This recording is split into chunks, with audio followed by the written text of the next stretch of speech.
Hello, I'm here. Sorry guys, I didn't turn on my mixer there for a second. All right, so who's here? Blue Stingray, Musically Me, Carlos, Malachi, Abraham, Jane, Zero Cage, David, Wolfia. Lovely. There's quite a few people here that were not here in my previous streams, I feel, last week. So welcome, welcome. Magic Monkichi, hello. Lovely. Will, you're back. It's you guys are on spring break now. Okay, cool. You're arranging William Tell Overture for a 200 plus piece virtual flute choir. That sounds really fun. Wow. Fluting. Hello, welcome. Hello, Dylan. Yes, you're the euphonium player. Yes. All right. Who else is here? Just kind of scrolling through the chat here. Hey, Min. Hello, Oriana, El Rain. Nino, happy birthday. Hey, Olga. Let's see. Do all schools have marching bands, jazz bands, orchestras? Kind of depends on the budget and what's popular in the area. It's a regional thing. Yeah. Hey, James. Awesome. So, Blue Stingray, you are new here. Lovely. I said your name right, Malachi. So, I have a funny story to go with that. Let me get into that and then I can pop into what we're doing for today. So, I grew up a pastor's kid, and so I very early on learned how to say all the prophets' names, at least somewhat accurately. And so I was being a smart ass. And in Sunday school, one of the teachers called Malachi Malachi. And me being this little, the little smart-ass 10-year-old that I was, raised my hand and said, it's pronounced Malachi. Do I regret saying it like that? Yes, absolutely. I regret saying it like that. Dinhua is asking if I can speak Cantonese. Yes, I can. That's what he's saying there.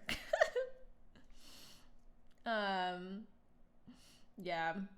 So anyway, are the chairs and table all set up? Oh my gosh, you remember. Yes, they are, and we're very tired, but very happy. All the parts that were there, no missing parts. When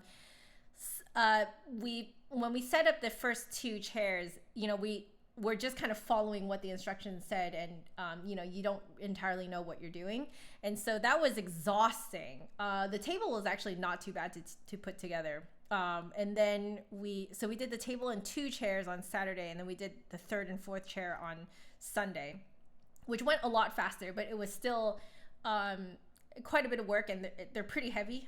They are not IKEA, so it is like just straight up hardwood.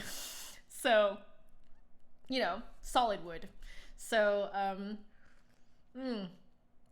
definitely was very, very heavy to deal with. So, but thank you. Yes, we just ate lunch at our new dining set, and we are absolutely thrilled with how it feels. Like, it's exactly what we were looking for. Honestly, more beautiful in person than when we saw them on the interwebs, and also when we saw them at the store. So weirdly, it looks better here. So I mean, that's a good situation to happen, I think. I just want to clean up a little bit. I have some things strewn around here from my practice session this morning. So I do want to clean up a little bit just so things aren't quite so cluttered up in here. But I did want to kind of go over with you guys what I'm doing today, because you guys might have seen that the title includes packing my flute and piccolo for COA. So I did not never intended on doing this live, but the thing is, I sent an email to the people who are working on my instrument on Friday, because it occurred to me that since my instruments were coming out of one of the epicenters of the COVID-19 outbreak, that they may want to quarantine my instruments for 2 weeks prior to working on them. So anyway, this is my super beat up box. I've removed all the address and stuff like that, but I thought I would just pack in front of you guys and chat with you guys, and I thought I would do this for the first bit. I do need to finish writing a little instruction sheet for things that I notice that are need to be tweaked and buffed out and stuff on my flute and piccolo, but I honestly trust my repair person more than myself to notice all the things that need to be fixed on my instruments. So just to give you guys a little bit of a background, you should, if you play fairly often, you should bring your flute in for what's called a COA, clean, oil, and adjust. And this is just annual maintenance, basically. It's kind of like a car. So you can't just run a car to the ground. You need to bring it in for maintenance, depending on how often you drive. Could be anywhere from twice a year to once a year, and it's the same thing on the flute. So I always like to kind of compare a flute to a car for a number of reasons. The maintenance, how you take care of it, the cost of it sometimes. But yeah, you have to bring it in for maintenance, because the natural wear and tear can really wear down the instrument. So I am late for mine. I was supposed to send mine in back in September or October, but we were going through the moving process at that time. Lots of crazy things, and at that point I think you guys also didn't even know that I was moving. So because there was a lot sort of that was, uncertain. We did not actually sign the documents for the title of this home and the mortgage and all that stuff until late October. So I kept it under wraps for a while. But during that time, I was supposed to put my flute in, ship my flute in for maintenance, but everything was so uncertain that I decided to not mess with that. And then come end of February into Marchish, early March, this was kind of before everything shut down. I decided to contact my repair person again and be like, hey, when's your next available time to work on my flute? And they said April, which was exactly when I thought would work. Now, the idea was that I was going to be away for most of March. So, it made sense to send it in April. But then everything got canceled, and I'm here for all of March. So I was supposed to send it out 2 weeks out from now.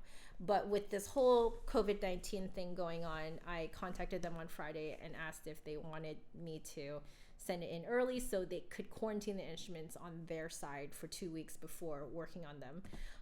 So just common courtesy. And then when it comes back to me, I'm also going to quarantine it for another 2 weeks, which means that I'm not going to be able to play these instruments for 2 months. No, 1 month. 1 month. I can do math, I swear. So anyway, that's kind of the big background as to why I'm packing away my instruments right now. But I thought I might as well just do it on stream, because the the people that I'm sending my the people that I go to through which to send my instruments, they're closing at 6. This live stream ends at 5:30, so I plan on just GTFOing out of my place to send this off before they close. So that's the idea. But anyway, if you guys ever wanted to know what a flute box looks like, it looks like this. So it's a box that's about yay big, and you have sort of like foam inserts in here. All right, so you got this foam top, then inside you have more foam. And so I've just fashioned this so that I can stick both my flute and my piccolo in here. So I will just kind of what's a good way? I'm just gonna pop them in and then show you guys. But I already swapped out and wiped down my flute. I was practicing it this morning, so I'm just going to pop it in here. This is actually the original box that it came in, if you guys can believe it. So there's that. I wonder if I don't think I should. So then I have my piccolo, so I'm going to put it in here. And basically the idea is to put them both in here such that they will not move at all. So as you can see, there ain't no way they're moving. See that? So this is just completely like the foam. The purpose of the foam is so that it just keeps the flute and piccolo suspended. And then that way when it's in transit, it's all good. So we're gonna pop this back on. Oh, right, before we actually do that, I'm going to finish writing my little instruction sheet for my repair person. So I'm gonna put that down here. Got my little foam piece here. But yeah, so there you go, guys. That's what I'm up to right now. So I thought I'd get that done and then chat with you guys some more. And then maybe after after we hit maybe 2:30 my time, so that's about maybe can I do math? It's like 37-ish. It's 37-ish minutes from now. I was gonna go make fresh thing of coffee, because right now this is just water, but I wanted to like have a coffee and sit and chat with you guys. But I really need to get this done first, because I just got that email from them this morning that they were okay for me to send it in. Yeah. So let's see.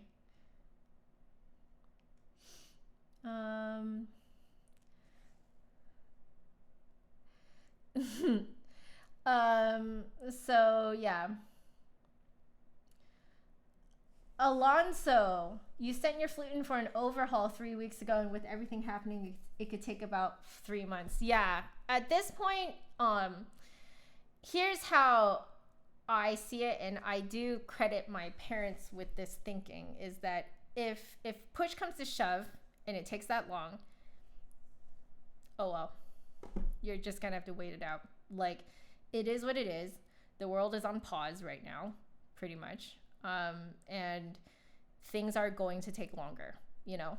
And I think it's easy to think that, like, oh man, this really sucks because, you know, like, I won't get my stuff back in time. But it's like, you really have to think about what's happening on the other side too, you know? So like, I think it's important to think about what's happening on the other end of, you know, what's happening to your instrument. So I get it, it's really sad, but at the same time, I think that people's you know, safety is more important, you know. Yeah. Your music store where you take your flute for maintenance is doing roadside service. That's fantastic. I think that's quite innovative of them to do that for instrument service. That's pretty cool. Can we continue with the sight reading list we started last stream? Possibly. I'll think about it. Maybe like later on in the stream. Right now I kind of want to just hang out with you guys, you know. Start off the week with a pretty like relaxed stream, you know. Hey Christopher. Yeah.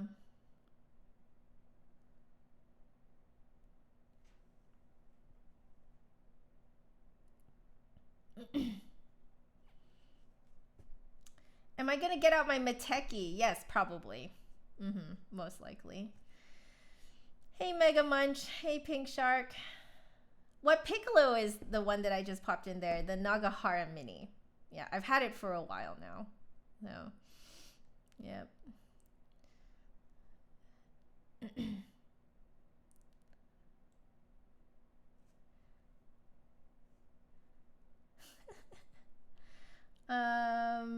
All right.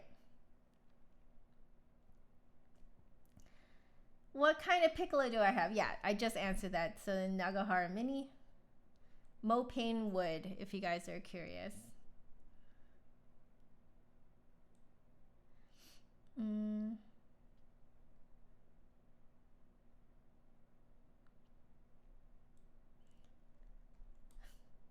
Hey Pedro. Oh, Harry, you know me, Animal Crossing. Yeah. I've been having a lot of fun. So yesterday or this weekend I caught a sturgeon, which is very rare. It's a very rare river mouth fish that you can catch in Animal Crossing, which I think it's worth 1,000 bells. I think, but yeah, it's a pain to catch a whole bunch of them. I spent hours doing it, and then afterwards I was like, was that even worth it? Probably wasn't even worth it. But then last night I caught I think it's called a stringfish. Very rare. I think it's worth 1,500 bells. I know, but I just donated it to the museum. So in case you guys don't know what I'm talking about, it's Animal Crossing, the game on Nintendo Switch. So yeah, I caught 2 very, very rare fish this weekend. My husband also caught them too. So we're having a great time. But yeah, so let me finish that little insert that I was gonna include in here. I think I'm almost done it. So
all right, I think that's good.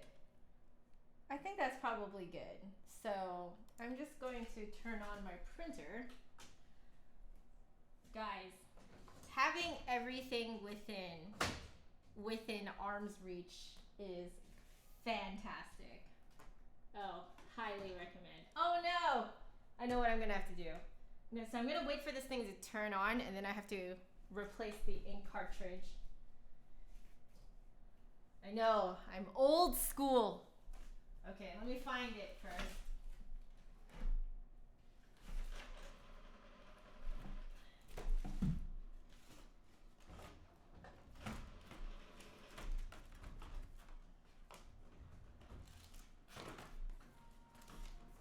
All right. So I bought these from Costco a long time ago and have not had to open them until now. Let's see. The warranty on these have already ended a long time ago. Like, we're talking years now. So let's see if these work. Oh well. I mean, if it doesn't work, I guess I'll just print it at the shop that I'm taking this to. But let's try it. Let's try it. So I'm going to cut this open.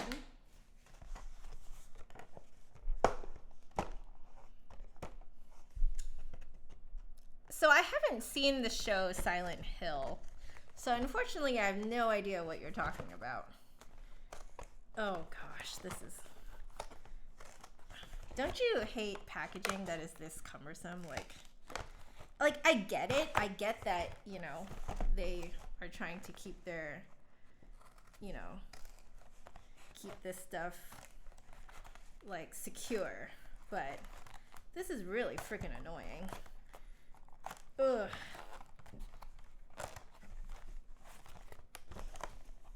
How do I organize my sheet music? So I organize it by type. So I have like etudes, like an etude section. I'll have like a repertoire section. I'll have a method book section, and then within those categories, I will arrange it alphabetically, like the composer's last name alphabetically. I've just found that for me, that's just the easiest way for me to find stuff.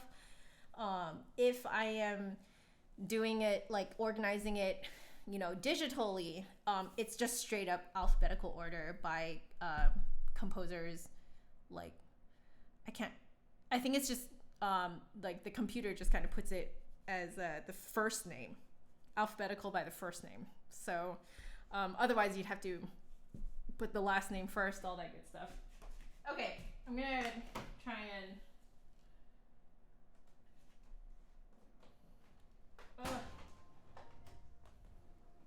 all right, this better work. Okay, so there's that. Okay.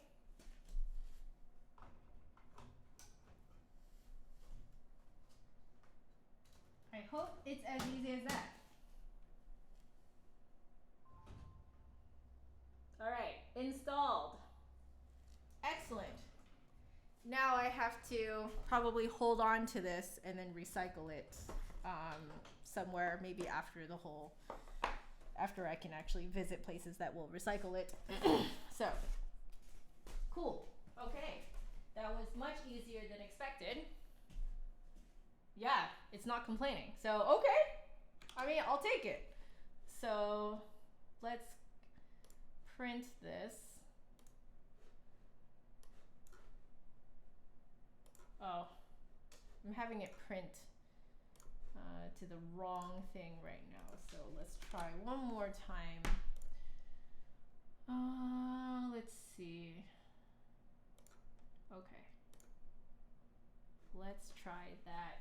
All right, let's see if that prints. But so I'm gonna print that, put it in underneath this thing, and then tape it all up, and then we should be good to go.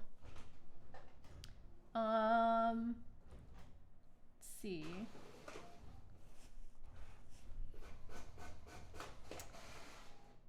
Yeah, isn't that loud? That's so loud. Did I receive the link of the sheets you sent me, A-Finder? Yes, I did. I did happen to see it, but was very preoccupied with a lot of other things going on. I do apologize. Silent Hill is freaky, freaky game, freaky movie. So I hear. So I hear. Yes, you guys are right. The Nagahara Mini has a low B. Yep. I got it so that I could essentially future-proof my piccolo as much as possible. I'm a big believer in future-proofing your instruments. So yeah. Let's see. Hi, Chris. How are you? Hey, Chestnut. What did you miss? Not much. I've just been, here we go. I've just been packing my instruments away. That's all. So I'm going to sign this just so he knows officially it's from me. So signed that. Okay. Here's my flute and piccolo box. My very old box, but it still works, so we're just running with it. And then we are going to put this in there. Actually, no, I think I will fold it. Folding this, tucking it in here, maybe just in the middle, so no one can miss it. There we go. Okay, here we go. So now we're just going to tape this up, and then basically right after this stream, I'm just gonna leave the house and deliver this over to be shipped. But it's probably not going to be shipped until tomorrow, so I have to let the person know that that's what's happening. Okay. No, thank you. My printer is thanking me for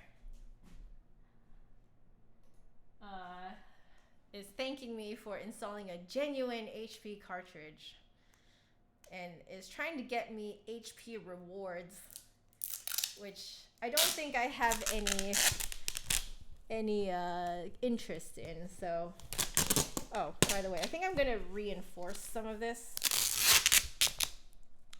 I mean, this box could probably use some reinforcing. I already reinforced it the last time.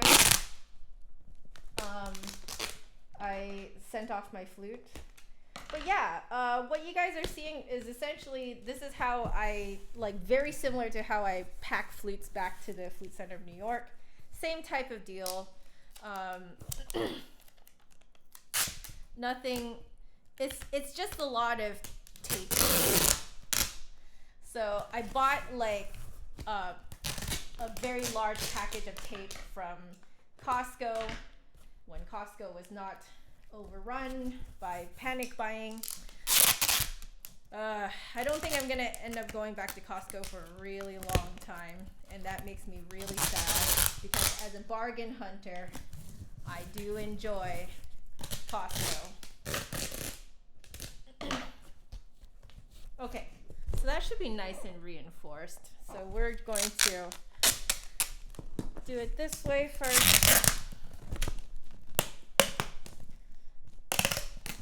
I did consider doing this after the stream and then just sending it out tomorrow morning, but I feel like I'm gonna forget, you know?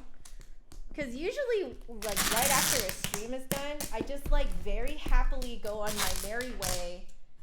I'm, like, done work, and then I just want to go play Animal Crossing, you know? So if I do this now, then I will remember to actually send it off. But there you go. So I like to do 3 on this side, and then I do 1 long one in the middle to kind of bring the edges together. So here, and then you kind of bring that edge in.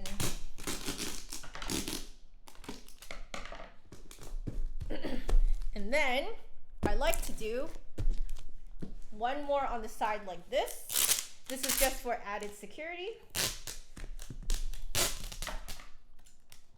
So like this, kind of like how you would do a present with wrapping paper, but you're just doing it with like a piece of tape.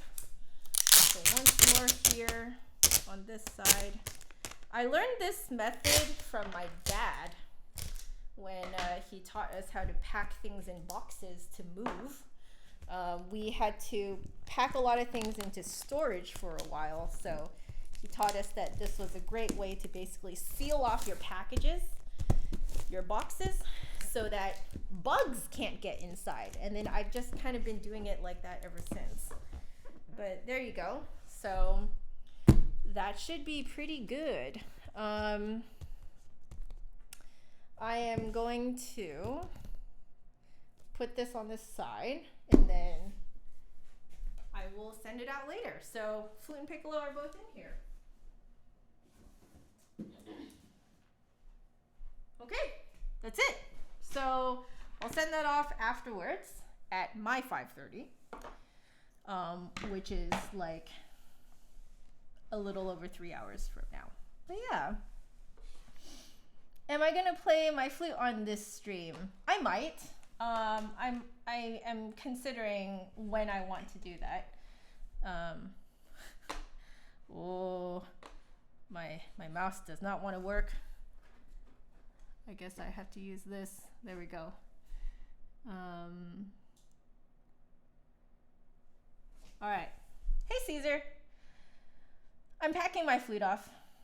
Am I sending off my flute to be repaired? Hans is asking. Yes, that's exactly it. And I have to do it.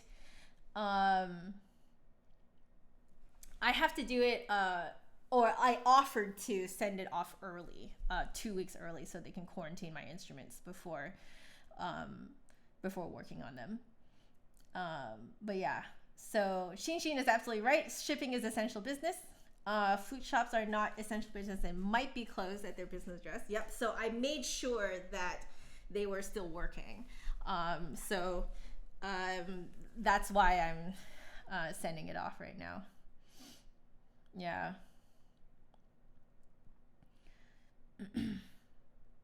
Yep. Does anyone else have separation anxiety from their instruments? Yeah, I get it. But I'm a little bit used to it because, you get used to this idea of once a year you send your flute somewhere. You might not have to ship it the way I do. Don't forget the shipping label. I'm gonna get them to create the shipping label over there. Yeah. Yeah. So anyway, basically it's just a lot of there's a lot of schedule wise, a lot of things are sort of upset right now, and which is understandable because with the situation now, it is a little bit kind of no one really knows what's going on. Everyone's just kind of waiting to see what happens. So yeah. And for those of you guys who are just joining and wondering why I might seem a little bit tired, it is because I'm quite tired. This weekend was lovely, but we did spend a lot of time building our dining table and chairs, which turned out to be a quite exhausting adventure. So yeah, I'm pretty wiped. I feel like basically got up, had a little bit of breakfast, and immediately started streaming on Twitch, and then after that did a Instagram live with the Flute Center of New York, which went really well in my opinion. I thought it was really fun. So we might do another one in the future. So make sure you follow Flute Center of New York and me, Justin the Flutist, on Instagram. Yeah. Hans, you started online school today? Oh boy. Weird to do it via Zoom instead of in person. Yeah, it takes a little bit to get used to. I know that for me, I somewhat take it for granted now, because I'm so used to doing everything just, via Skype, via, FaceTime or whatever. Yeah. But I do remember in the beginning it was kind of weird. Like it was weird to feel like I went to work, but I didn't actually go to work. I just stayed at home, but no one came for lessons, and I was just kind of teaching to my computer or through my computer. Yeah.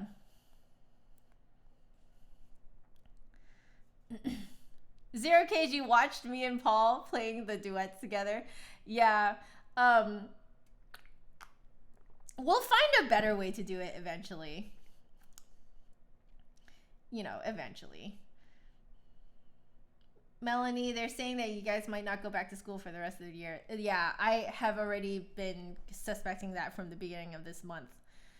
So, do I ever do live solo performances like concertos? I did I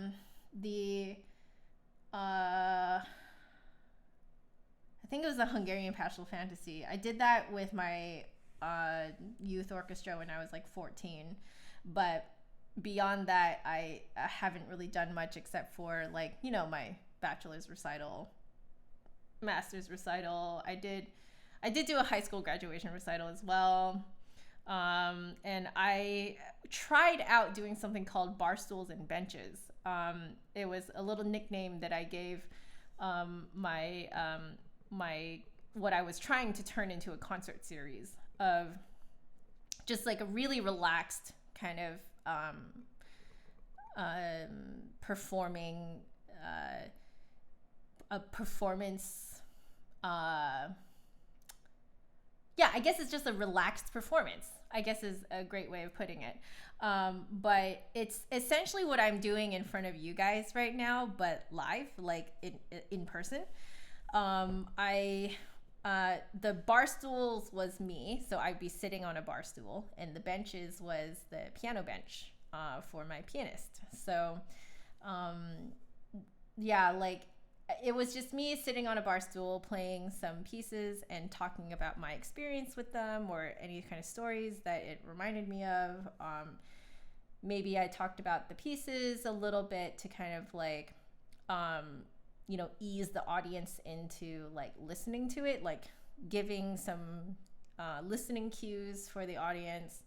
Like it was just like a really relaxed version of a performance where I allowed myself to talk in the middle of it and just created a very relaxed environment for the audience.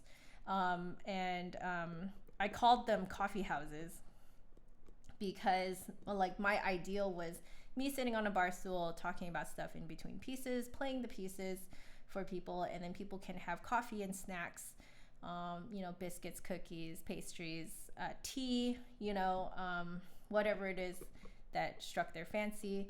But like essentially it was like almost like a coffee shop feel. So I've been in this whole coffee shop feel for a long time. It's kind of my ideal, even like performance venue for me. I really like that relaxed feel of a coffee shop, and I wanted my, like whoever came in to hear me play and hear me talk, like I wanted them to like feel like they were relaxing through the performance, and then after the hour was done that they could leave feeling relaxed. So in terms of like live performances, if I wanted to do live performances again, that's what I want to do. I would want to go back to that, which is like, I mean, that's basically what we're doing now, but it's just right now I'm doing it via live stream from my home. So yeah. Have I played the Trockney Blumen theme and variations? Yes, I played that for my master's level recital. Yeah. So.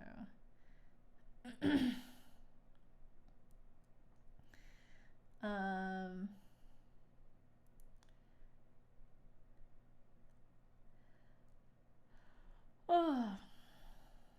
As you can see, I'm really tired. Oh my goodness. Min, oh no, you left your flute and piccolo at school. Oh no, and I'm guessing school is closed, yeah?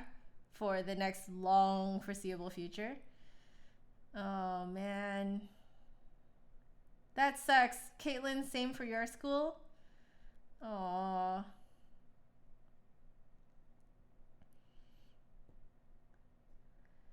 So all county levels are so confusing. You don't... Okay, so what you'll find is as you do more of this stuff, that the whole grading system, rubric, whatever, syllabus, is wildly different from program to program, and even within a program it can be very confusing as to where you sit in terms of levels, so, or grade levels. So yeah, there's no kind of global unified sort of measure for how well you play. Yeah, I mean, the closest you'll get to a more unified kind of thing are like music schools, like college level music schools. Yeah.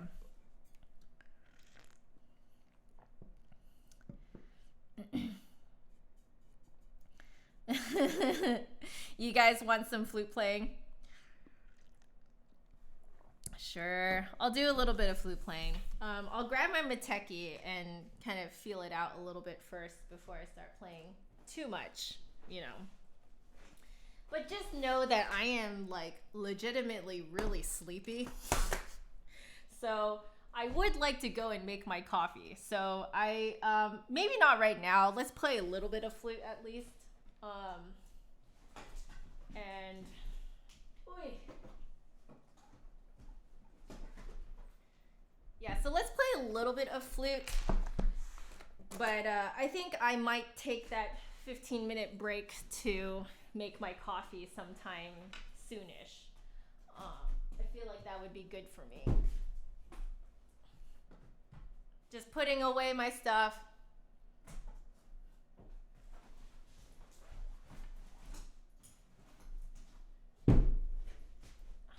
Okay, so I'm taking out my Mateki, which is in great, great, great need of an overhaul.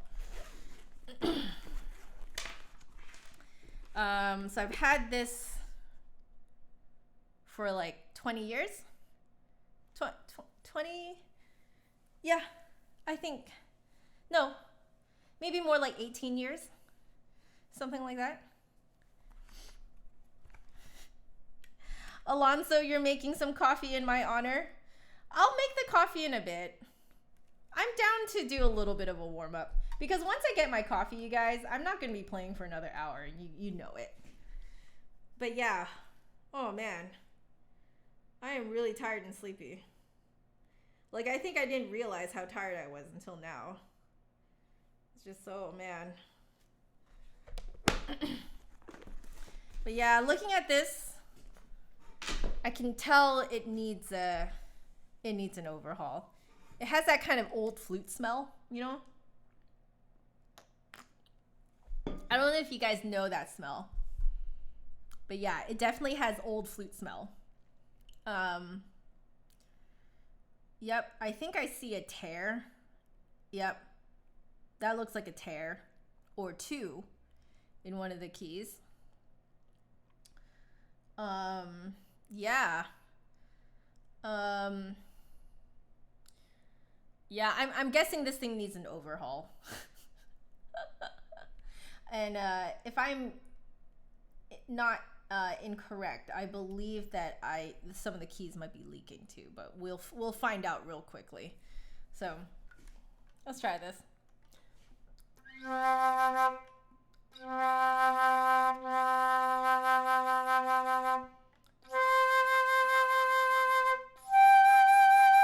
You guys know that old flute smell, right? It almost smells like old library books. Yeah, it has that smell.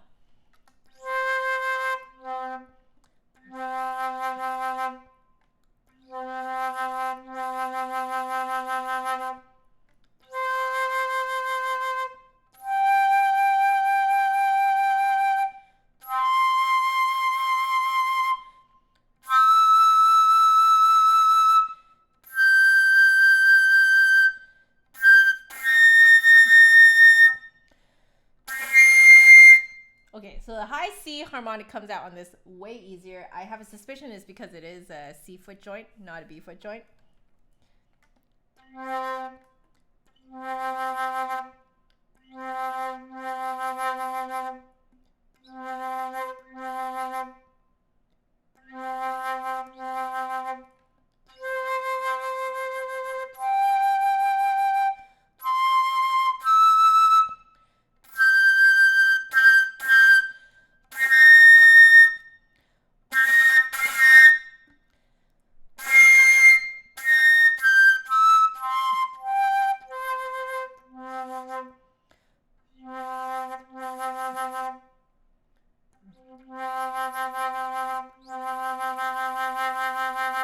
So what I'm quickly realizing is that this flute is far more forward playing than my Brandon.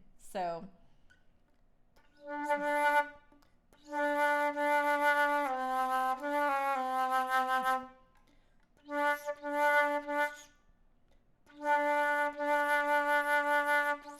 so when you hear the note disappearing, that's me realizing that that's too far forward. So I'm kind of like bringing it back a little bit, and it's sort of experimenting like that.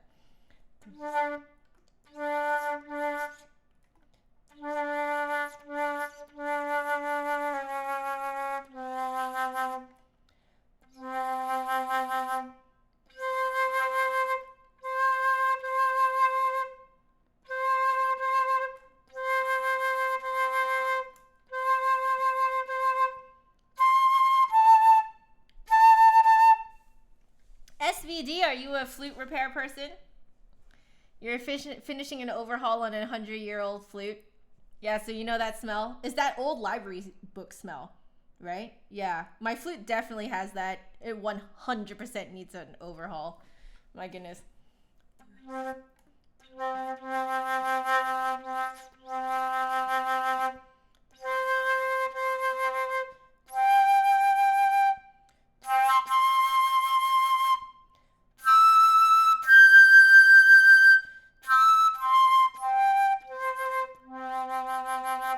Hey, Jamie. I'm just hanging out with people again.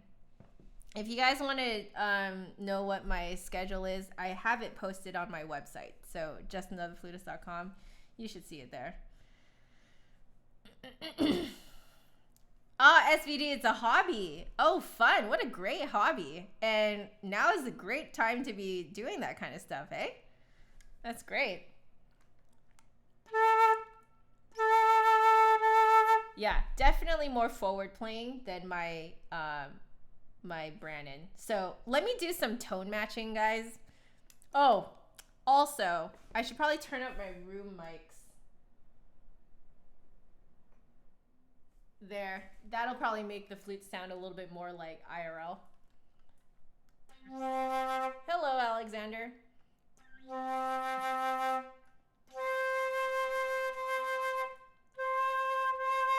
Hey, Amir.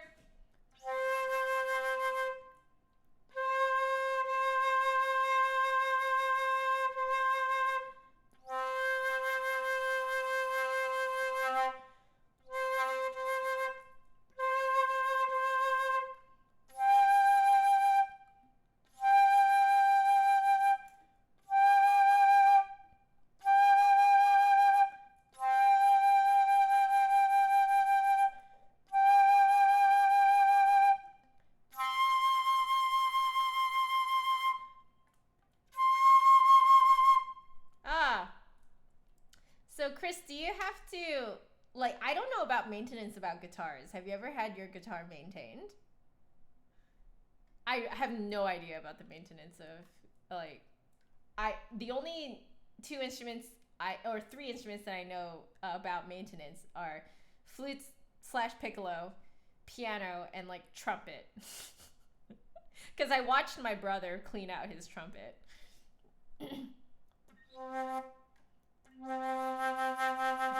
This is a Mateki silver flute that I got when I was like 12, 13, something like that. And it's a solid silver throughout. Ooh, SVD, you're working on a handmade German flute. Oh, those things must be beefy.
sorry, I don't know any Star Trek themes, so I wouldn't be able to reliably play that for you.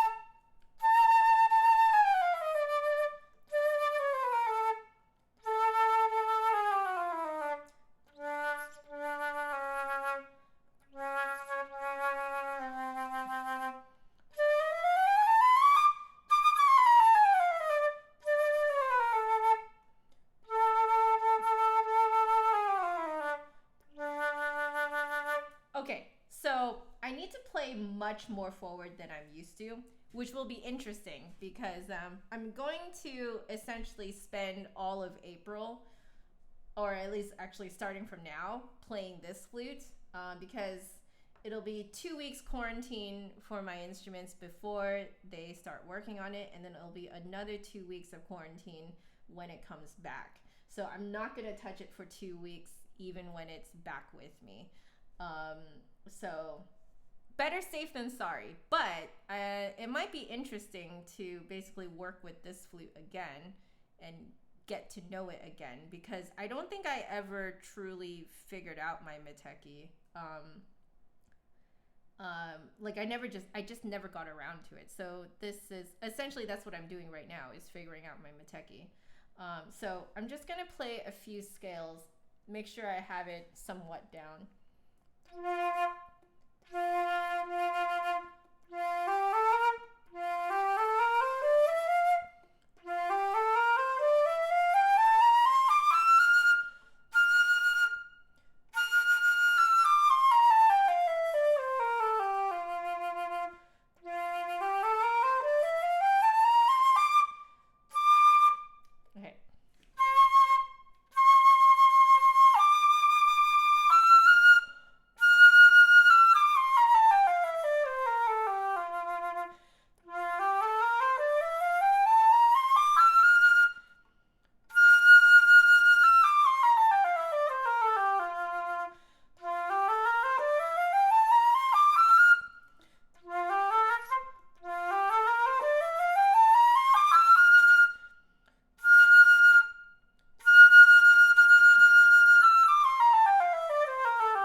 Something I'm noticing is the angle of my airstream starts like this, but starting really far forward in my mouth for low notes, and as it goes higher, it pivots this way and kind of goes into the back of my mouth. So it's like if this pen was the airstream. So low notes come out like this, and then as I go higher and higher, the airstream flips like that. That's how my Miteki feels, which I don't think I have ever experienced on another flute before. So I need to get used to that a little bit before I start playing for you guys.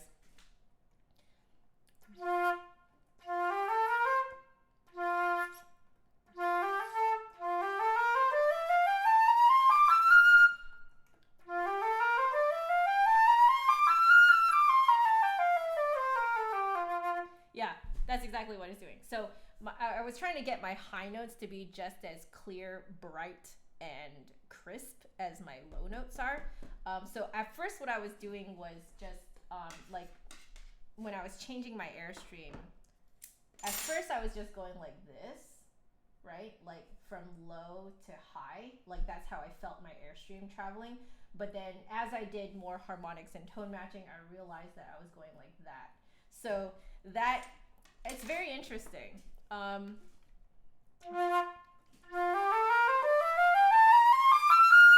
Yeah, hear that? Nice and clear now, right? So it's nice and crisp and clear.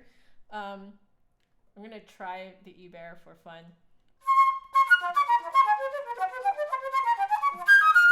Okay, the keys are not necessarily going with it with me.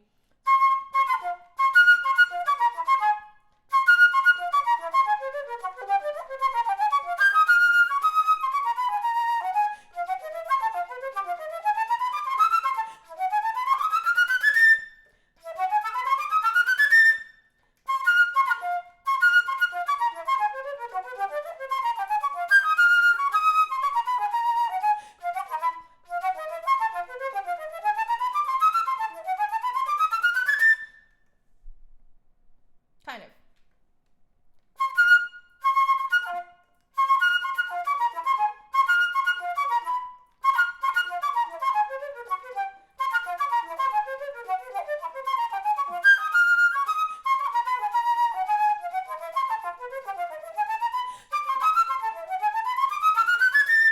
Yeah, if I remember to go like this, then the high notes really sing out.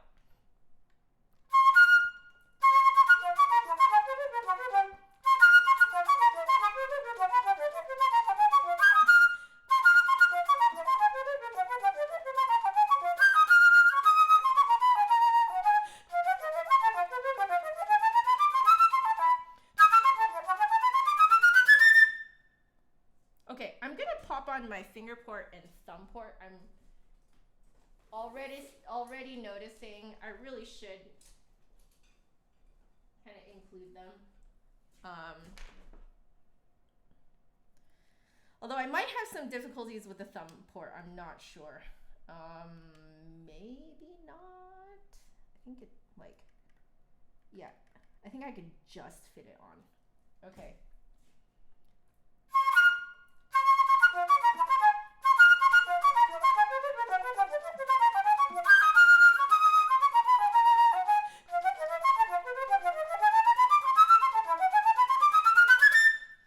Okay.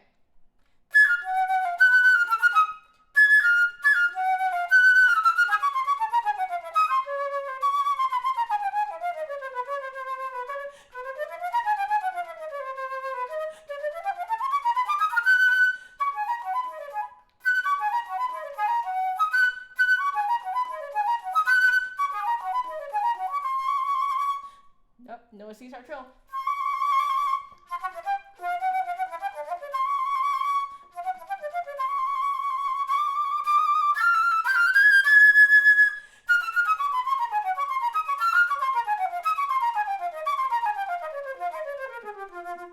Okay, so you guys just got a taste of what I do over on Twitch. So, your mom says the E-Bear sounds like a computer processing. Kind of, doesn't it? Yeah. Right? Yeah.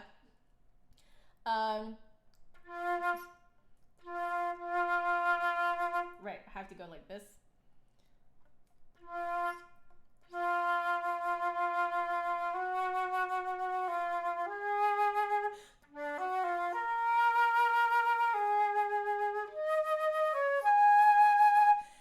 I have to figure out middle register, I think.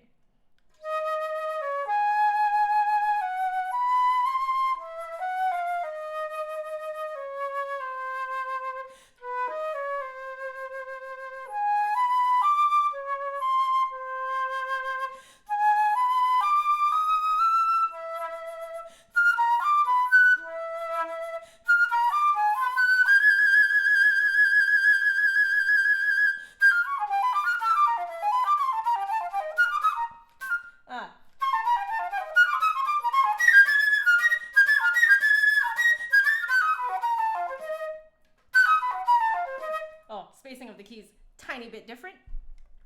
Interesting.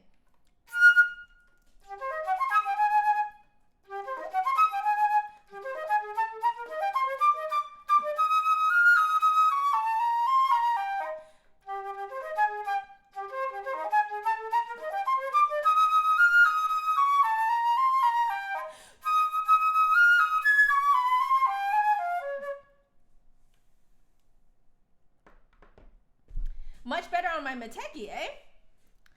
So, yeah, I'm noticing it lends itself to solo pieces much better than my gold, because my gold is really good for like you know, mellowy, like blendy type stuff. So I don't so you know the part that goes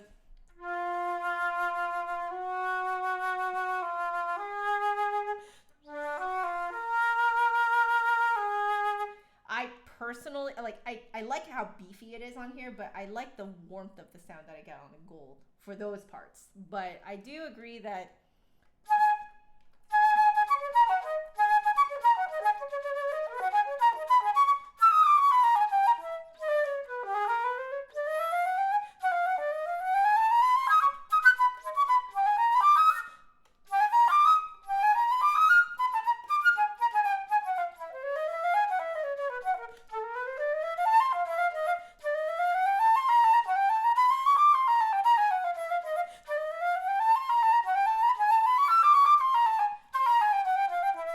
whoops, wrong notes. But oh, it feels a little bit different on this one. Those parts come out better, I think.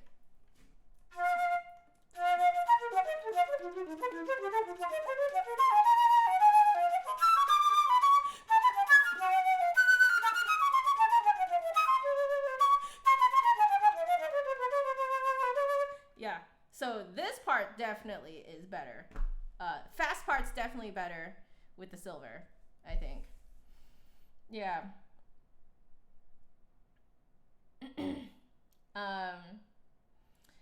What's it like to be in an orchestra? Fun. This is sort of it has that sort of fun camaraderie sort of feeling, if that makes sense. So I think I somewhat know slightly better how my Mateki likes to be played. Therefore, let's play a couple pieces from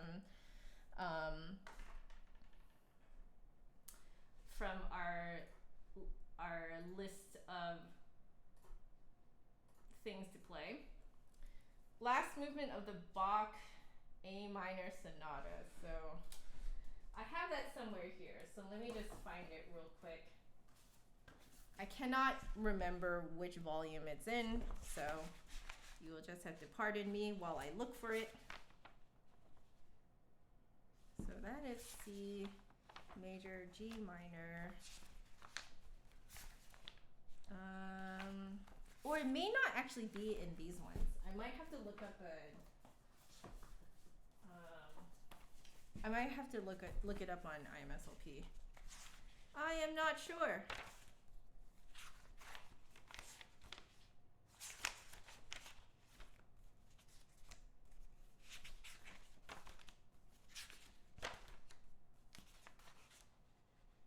Okay, so I have A major, not A minor. Yeah, I might have to look it up. All right, give me a second to look it up.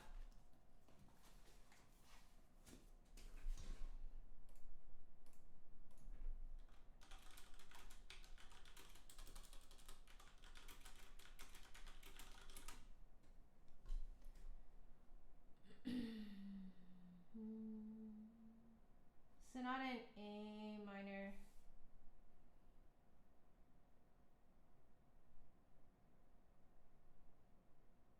Oh, wait, do you mean the partita?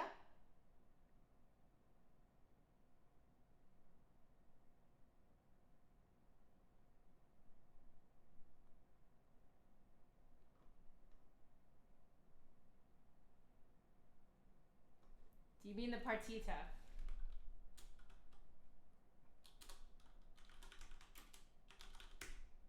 Partita in A minor? Is that what you're looking for?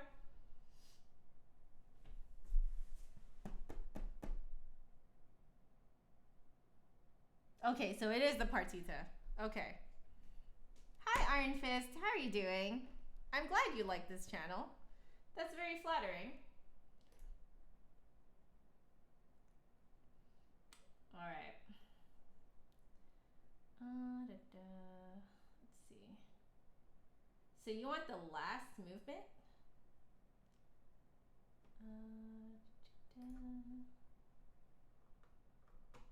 Last movement being the bourrée en glace. Is that the one you want?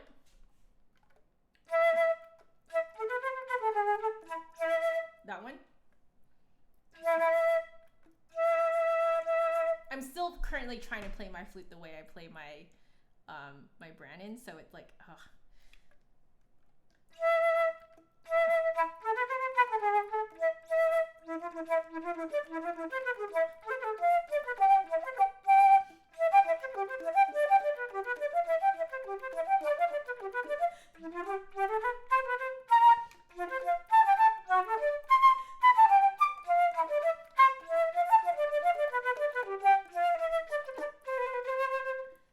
That one? Right? All right, so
I think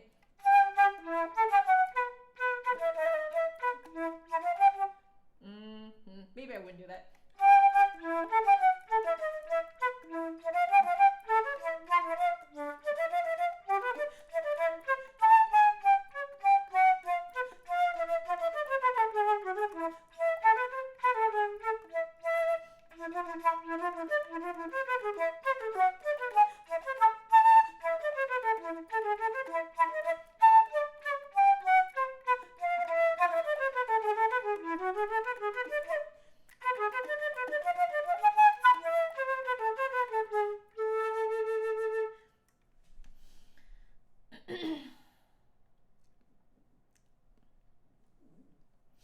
Yeah. So, let's see. I want to redo a little bit of this. So, give me a second here.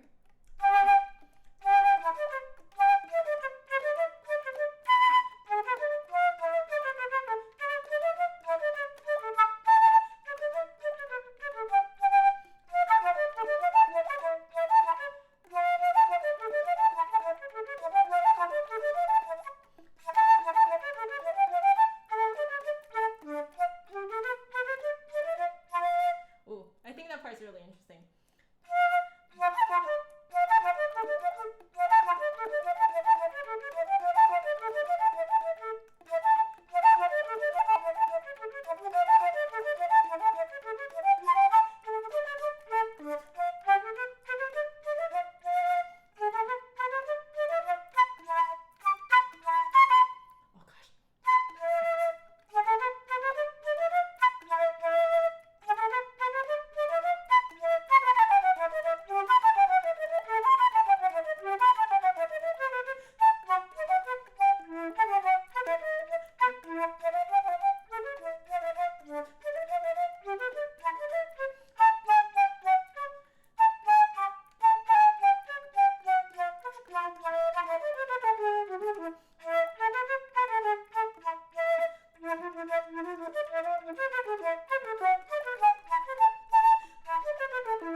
Hey, just a lot of trouble. Yeah. What is my opinion on the mechanism? it needs some tweaking, but it's still very springy, which feels nice. So I'm glad I kept this instrument. I am glad. So give me a second, guys. I'm just going to swap this out a bit. So I am still fighting the way that I'm playing. I think you guys might be able to hear when some notes are cracking, and also when thank you. And also just like I think you guys can tell when like the note, the sound opens up, because at the point that the sound opens up, that's when I like remember how this flute likes to be played. So I'm just so used to my own flute that kind of playing on this extensively is a little bit hard on the brain, if that makes sense.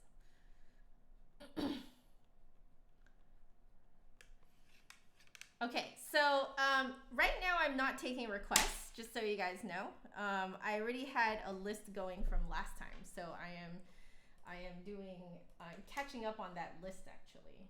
So someone wanted me to do Bach Toccata in D minor on the flute, which I don't know if that is something that I can do.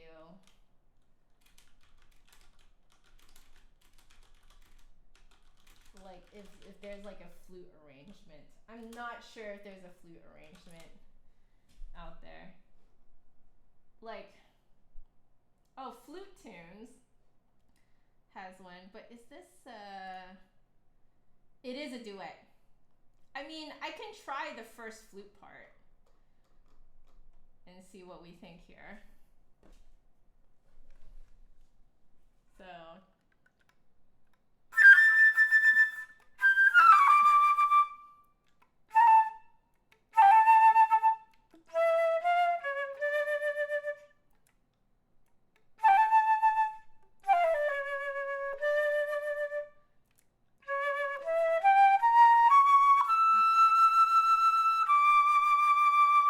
sounds so off without the other part, but anyway.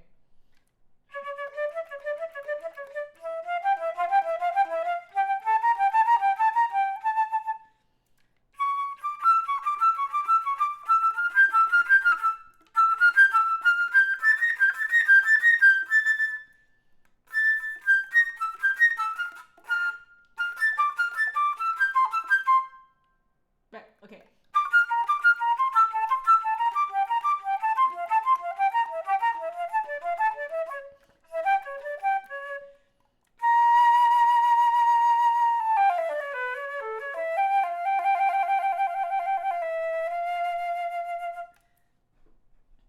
Sounds so off without the other part. Oh my goodness.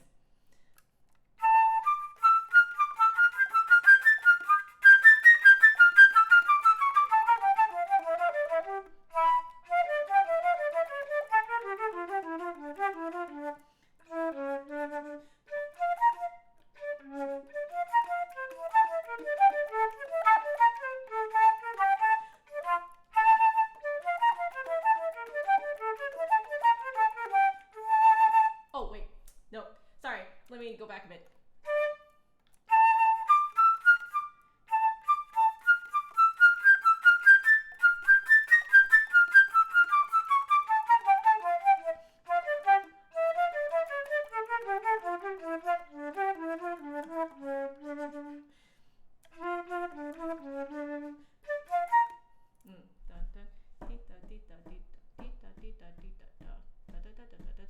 There we go.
Okay, scrolling.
But I need to scroll. Okay.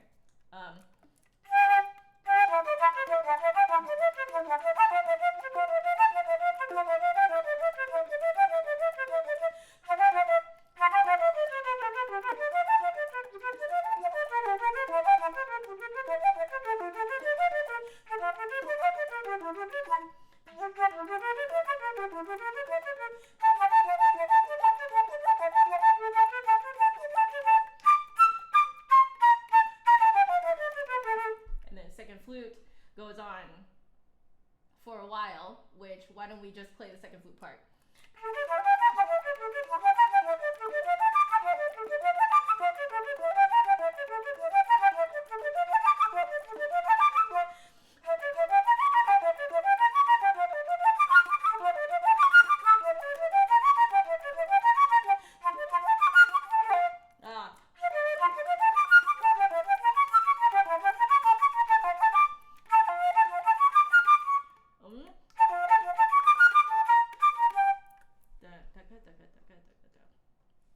It's a very interesting notation.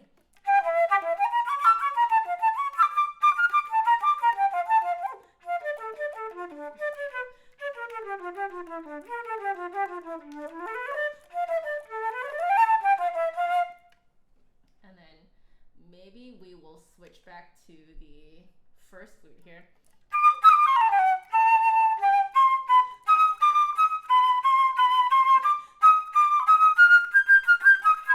Oh gosh.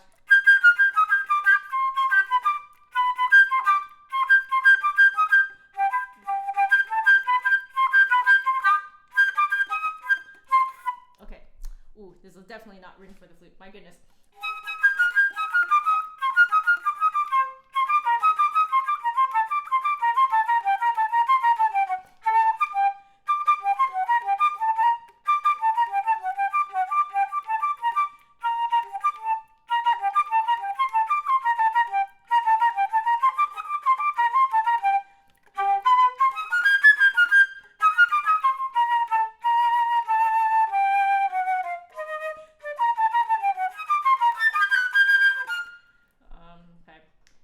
Oh my goodness. Okay.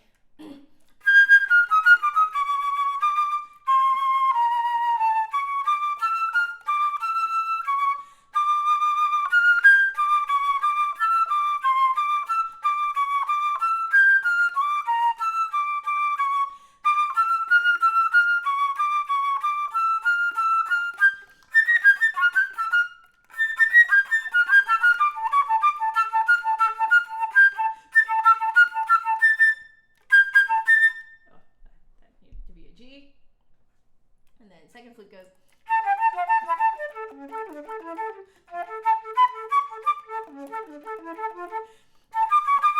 Okay.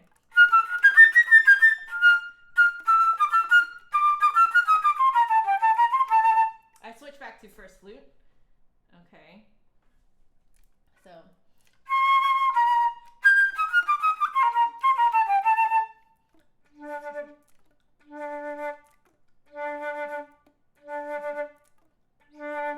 Okay, you guys probably don't want to hear that part, so I'm going to actually play the second flute part.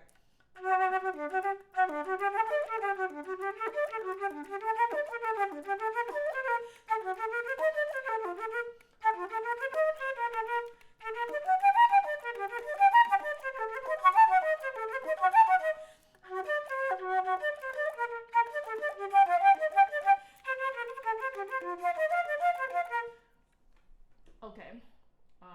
let's see.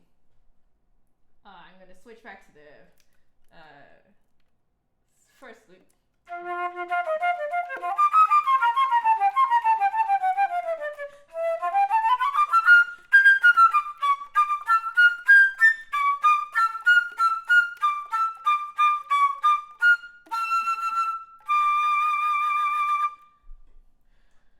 Okay. All right. Recitativo.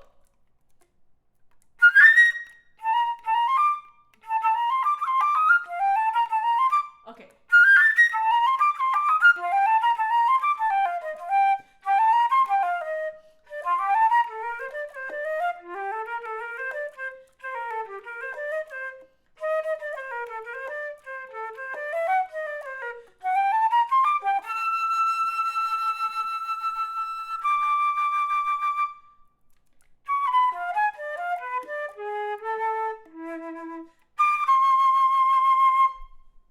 I'm like switching back between first and second.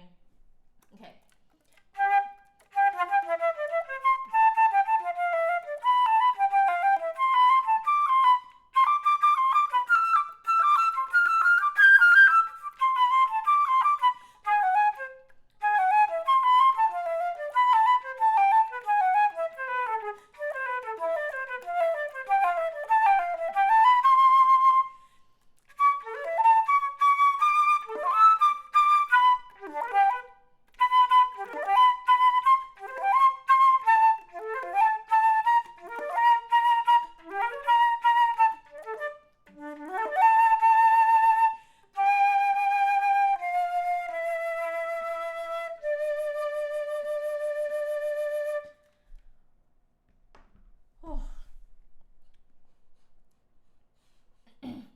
Crazy.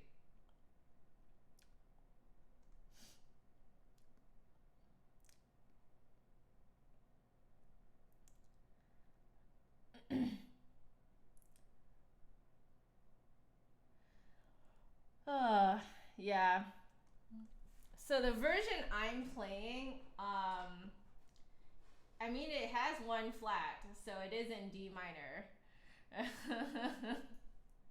Holy cow. I will be the first to say that that was not my, not the best, but holy cow. That was pretty crazy. That was pretty crazy. Okay. So I know that the mic is blocking me, so let's move it over here. Hopefully it doesn't cast a shadow on me as I play. But okay, what's next on the list? Schulhoff. I'm gonna see if I can actually find the music for this.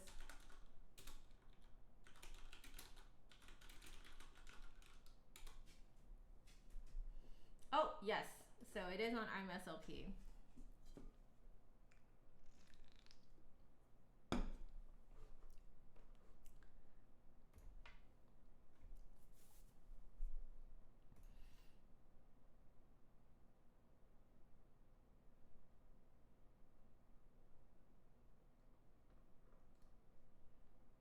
All right.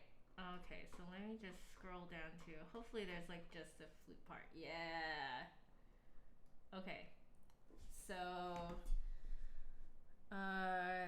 we're going at 80, is that right?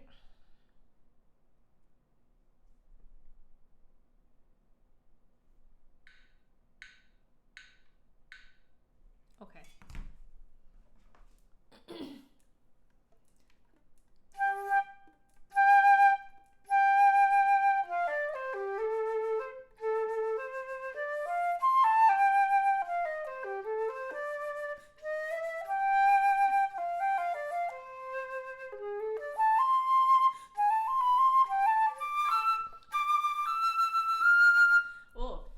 Of 3 against 2. I did not play that very musically at all. I'm just kind of like somewhat figuring this out right now. So I'm actually gonna, I think, play it with a, just to make sure that I am doing this right.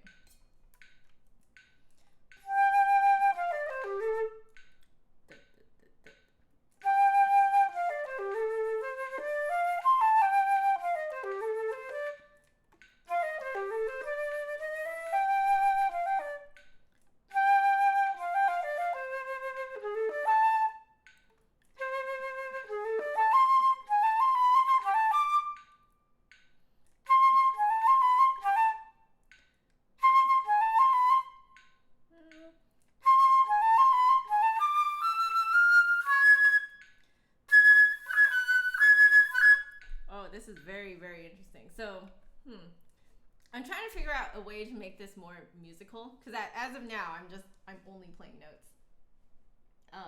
Okay.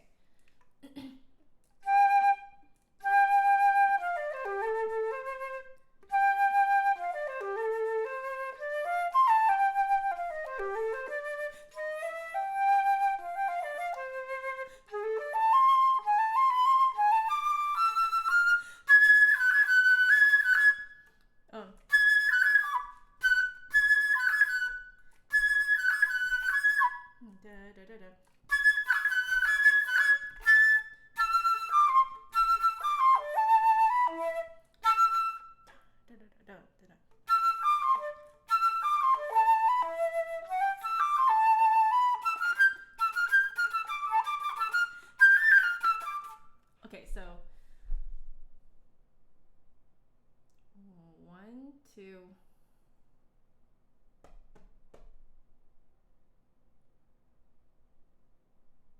Okay. So I think we're going into 3.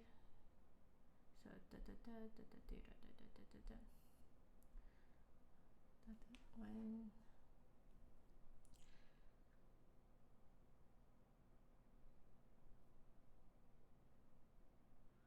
So okay, 1, 2, 3, 4, 5, 6.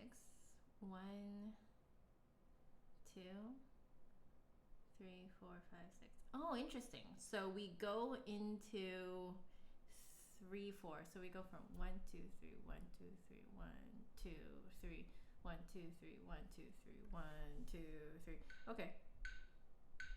1, 2, 3, 1, 2, 3, 1, 2, 3, 1, 1, 2, 3, 1, 2, 3, 1, 2, 3, 1, 2. No, too fast.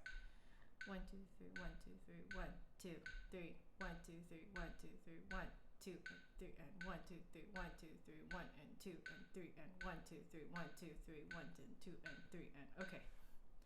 So we're going da da da da da da da da da da da da da da.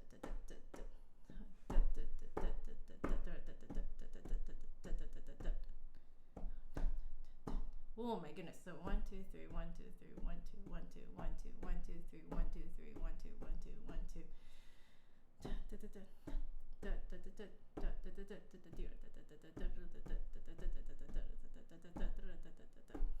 So he's also bracketed them. So so 1, 2. So what? Okay. So 1, 2, 3, 1, 2, 3, 1, 2, 1, 2, 1, 2, 1, 2, 3, 1, 2. Okay, and then I guess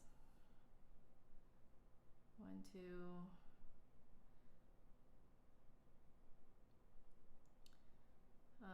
I'm figuring out the rhythm here, guys.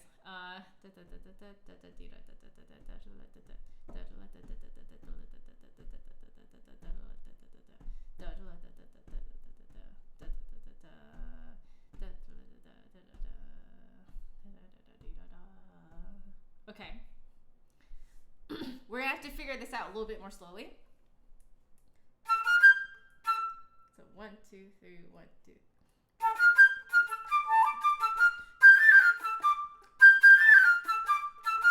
So 2, 3, 1, 2, 3, 1, 2, 1, 2, 1, 2, 1, 2, 3. Okay.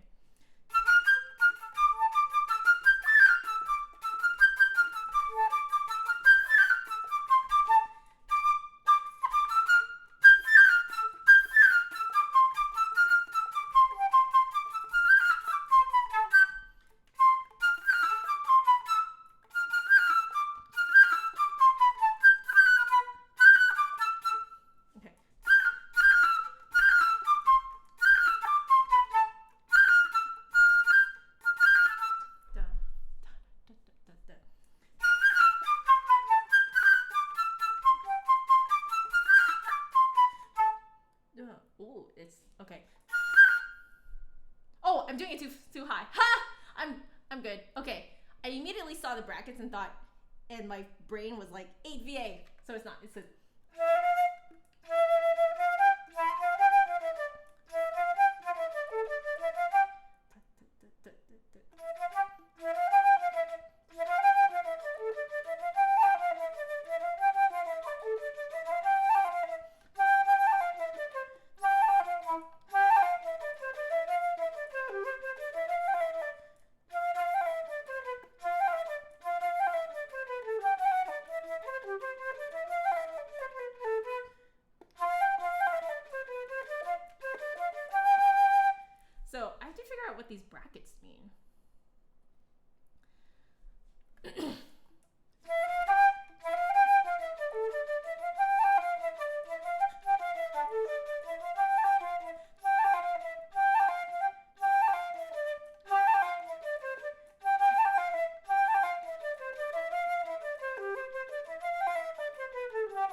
keep track of that. My goodness.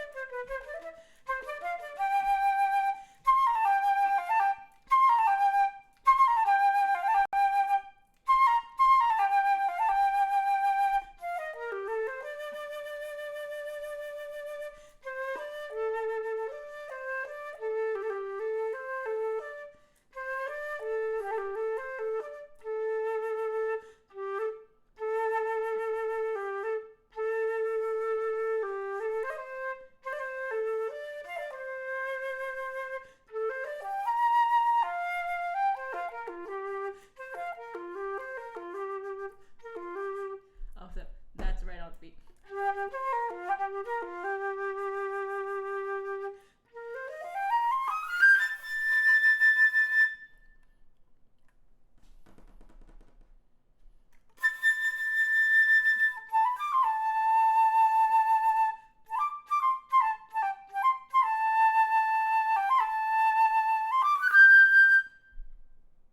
Yeah. Okay. I'm starting to get the hang of this. Hey, Amis. Emeze. I'm not sure how to say your name. So I'm playing Schulhoff's Flute Sonata. As I'm playing it, I'm like, I feel like I've heard this before, but in like the distant past. I think I've heard it in my very, very distant past.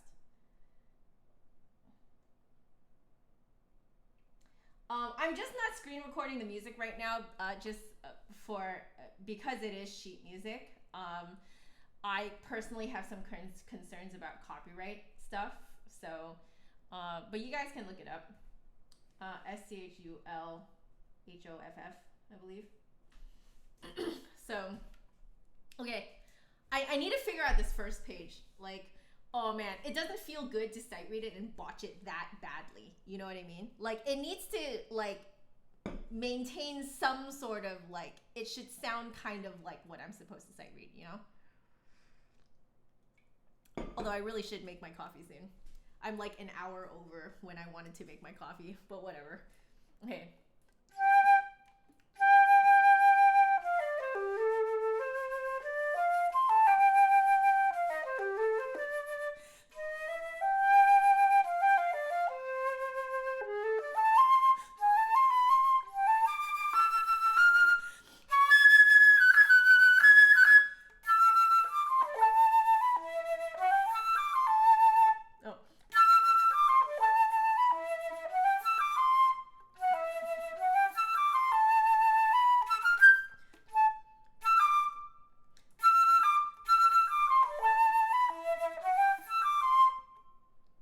That was right.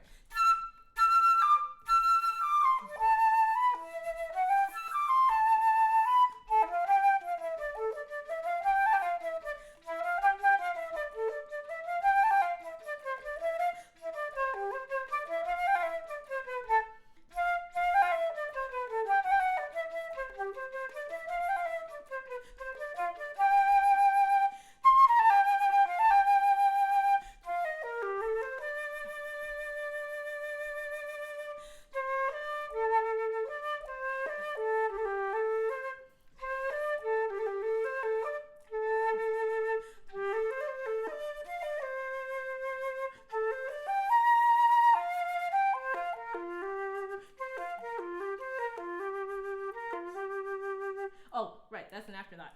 Okay.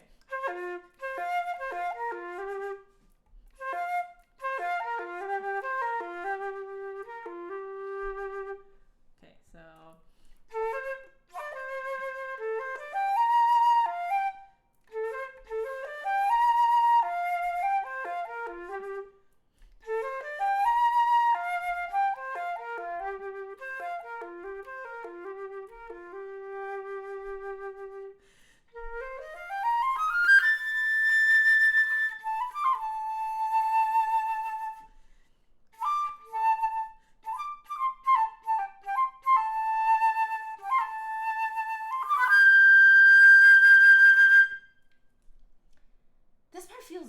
familiar to me. Hi, Paul. Am I doing an okay job on this? Like, this, oh man. Do you know this sonata, Paul? Have you studied this before? Because I have not studied this. So, like, I'm not sure how much of this I'm doing, like, actually accurately.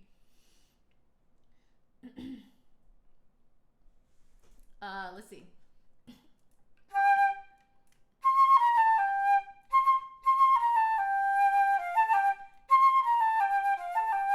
So.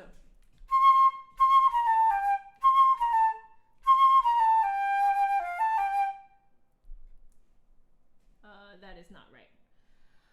One, dun dun dun dun dun dun dun dun. That's it. Okay.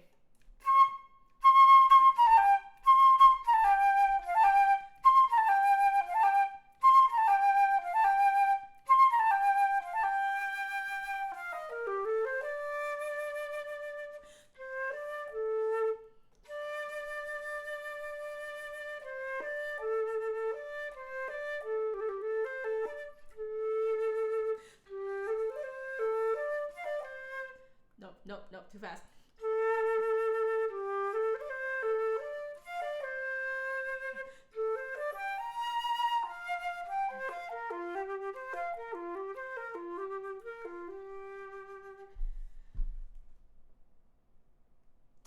Okay, so it's not just me. So it's not just me that thinks this is weird. Oh no, A Finder, I know that feeling. It's okay. It's okay. Like I know it's awful, but it's okay. After this whole thing with COVID-19 is over, just get it fixed. It's okay. It will come to pass. Don't worry about it. It happens to the best of us. It's okay. It's okay. I feel you. I feel the sadness, but just deep breaths. It's okay. Would this be at home as part of a sci-fi soundtrack? Probably. He's like Bartok. Okay, Paul. Thanks, Paul. For those of you who don't know, that Paul is actually my IRL flute friend. He appeared in one of my streams last week. Okay.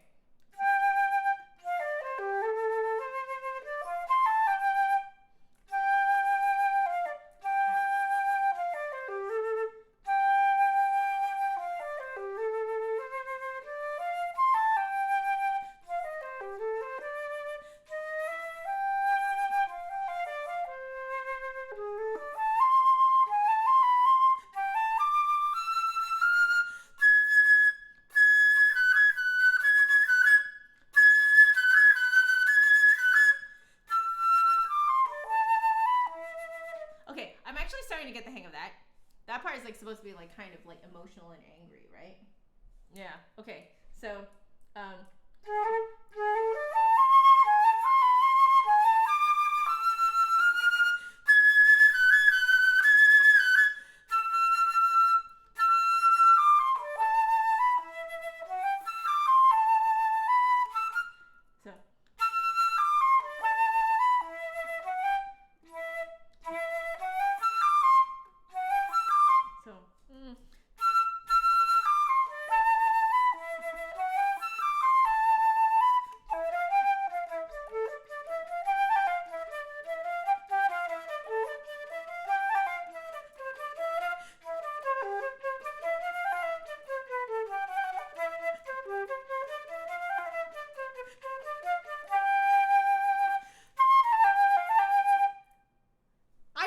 this part of all parts to remember. Like, this feels really familiar to me.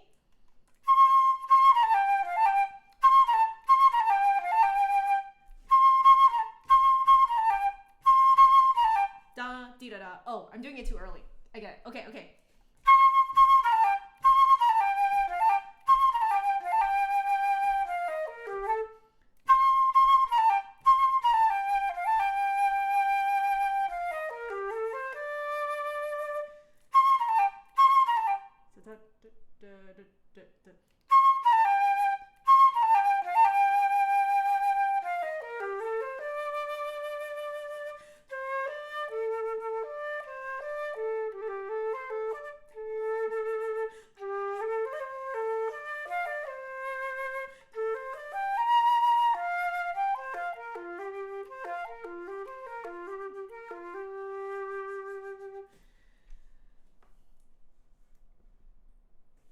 again, cheap piccolos.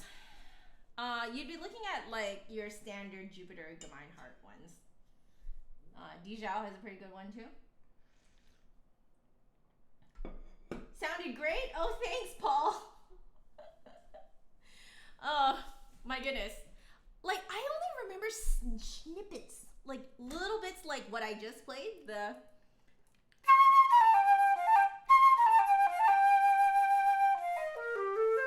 that part right there, dee da da da da. Like for some reason that sounds really familiar to me. But anyway, let's keep going and see what happens. Let's see.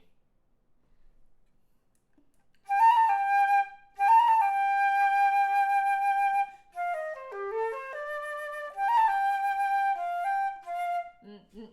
Oh my gosh.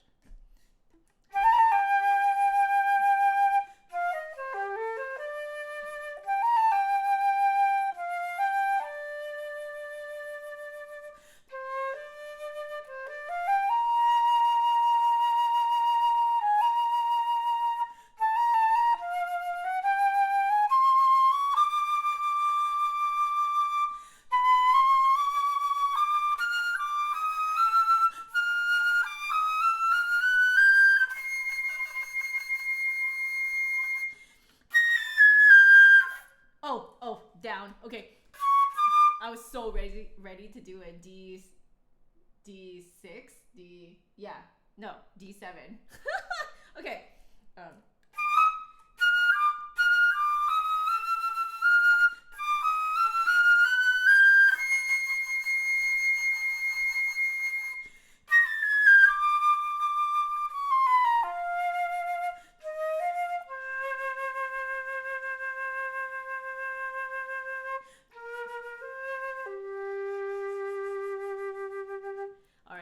Do I know what I just played there? No. I'm liking it too, Jody. I only remember very tiny snippets of it. Like there's like little like almost like motifs that suddenly I'm like, oh, I know this. And then like the next bar, by the next bar, I'm like, I don't know this. So this is very interesting experience for me. So.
I didn't get those syncopations down pat exactly, but I think that's about the right idea.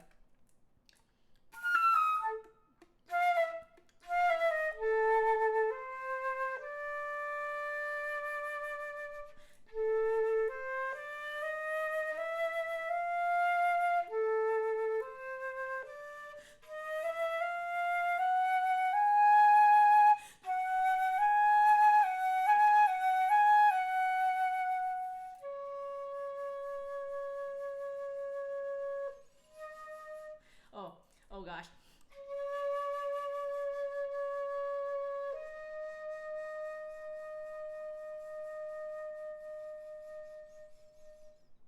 Something like that.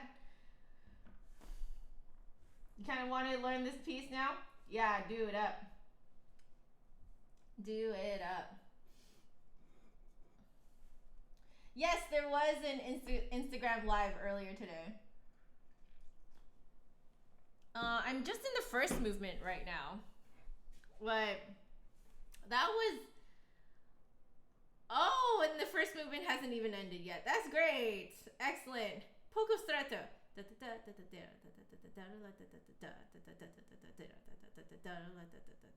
Okay, all right, we're still going. We're still going.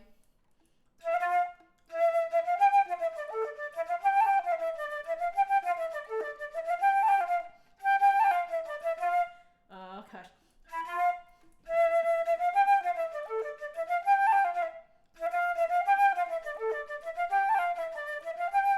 Oh.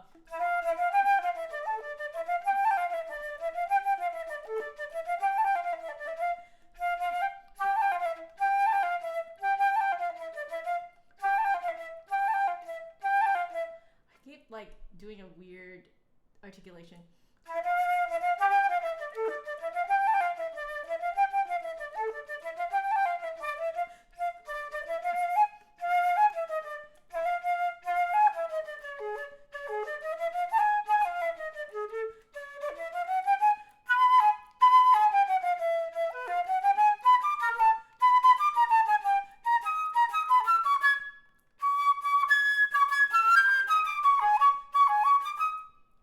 Oh my gosh.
I think there's a lot more push and pull that I needed to do there. Apologies for that.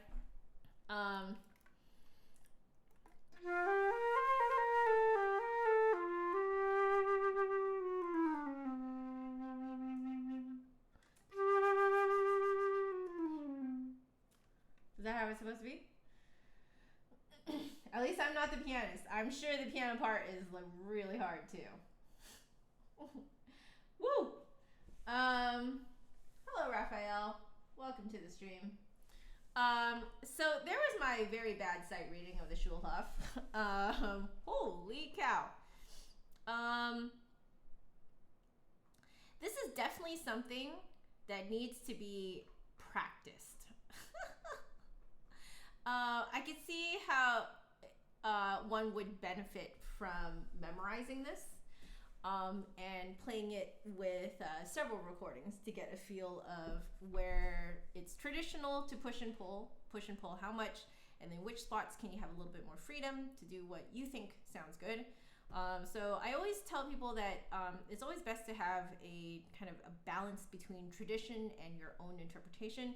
You don't want to go so far into your own interpretation that you just kind of go, you know, like way off the deep end where it doesn't even sound anything like, you know, what people would expect for it to sound like. So, like, if I were to practice this, one, I would memorize it. Two, play with different recordings. You kind of like rotate amongst them, get a feel of what, you know, is normal, get a feel of different ways of interpreting it. Yeah. What time am I going until? 5:30 my time, so just under 2 hours from now. Yeah. I do need to go right on time though, because I need to run out to ship off my flutes to my repair person.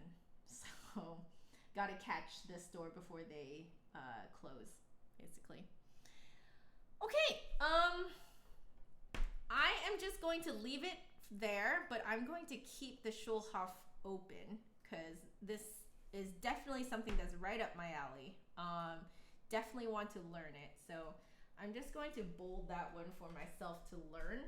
Might be a fun one to learn after I'm done learning the Iber. The Iber right now is kind of my big monumental project right now. So yeah. So anyway, I think Paul wanted to hear the Mercadante. So I'm not sure again if Mercadante Flute Concerto is on IMSLP. Is it?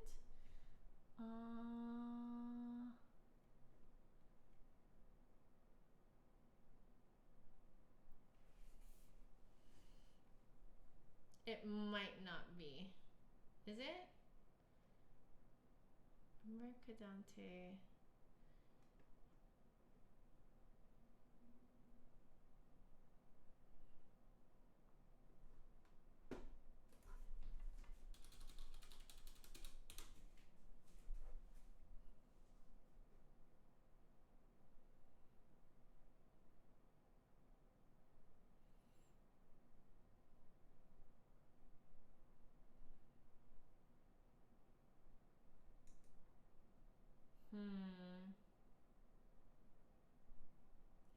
Concerto in E minor?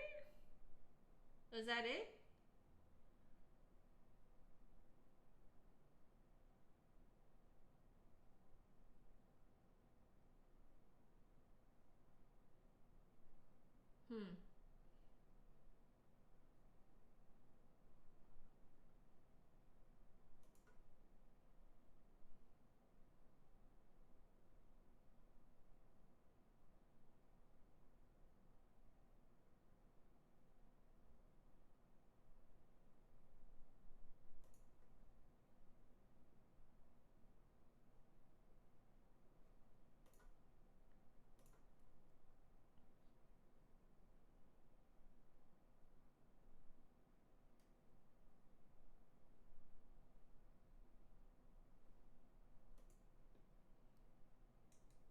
Okay, so I would have to buy it.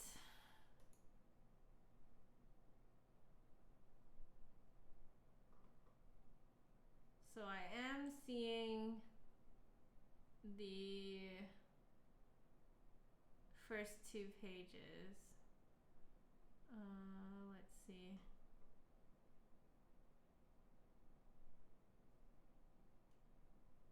So I could purchase it for $8, which I might later when I want to learn it.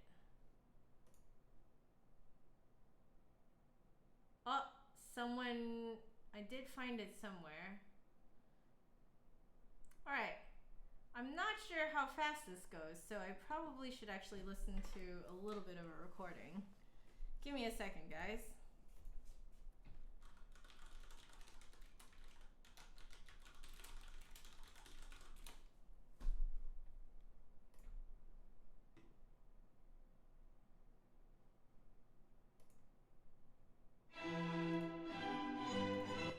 Whoops. You guys can totally hear that. Let's not use my speakers.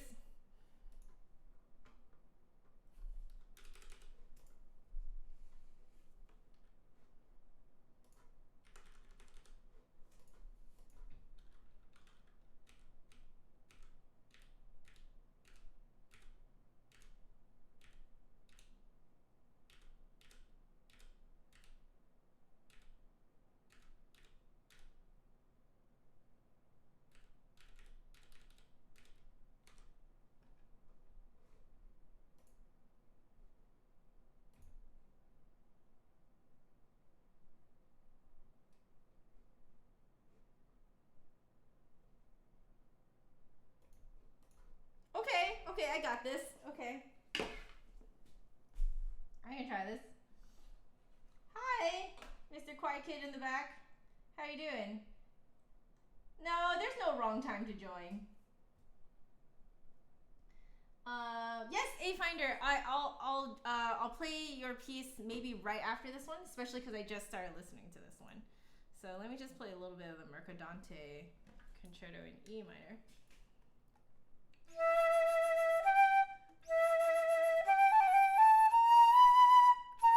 Okay.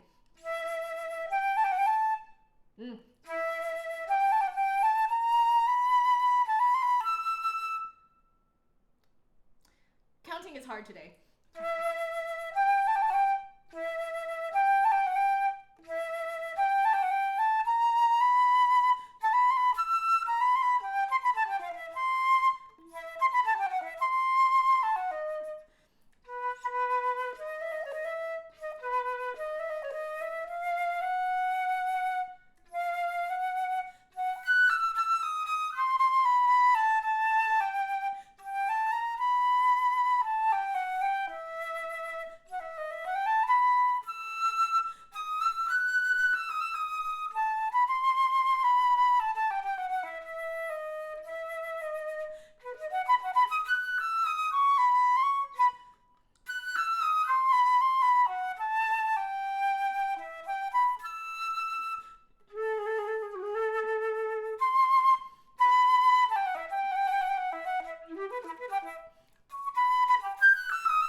Nope.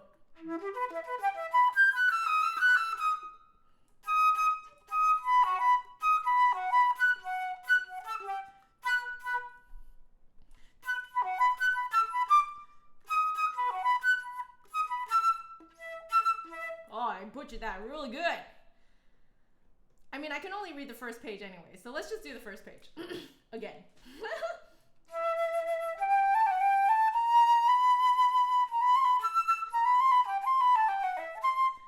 No.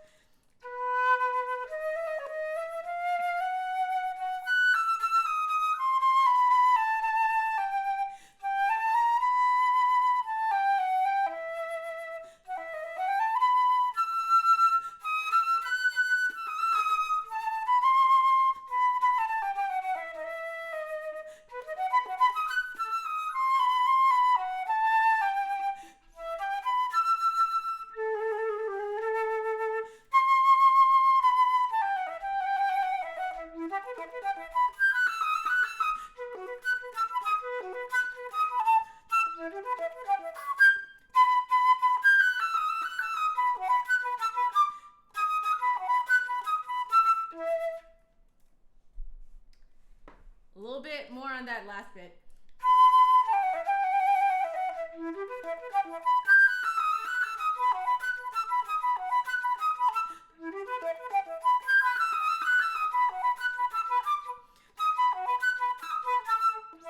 I wish I could mark that D sharp in there. Okay. I can only read that much anyway. That's the only preview I can see. So maybe in the future I will buy this one. Looks like it'll only cost me like $8 for a PDF version. So I'm going to put this on here. Buy. Okay. Let's do a little bit of A Finder's piece.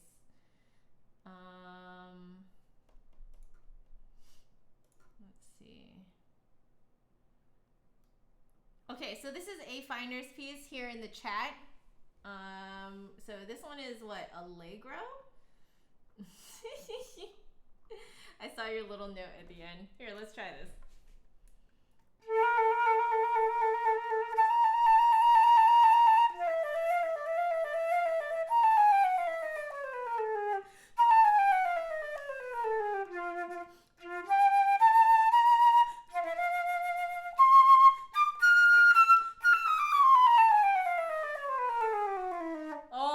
I can't do a low B on this one. I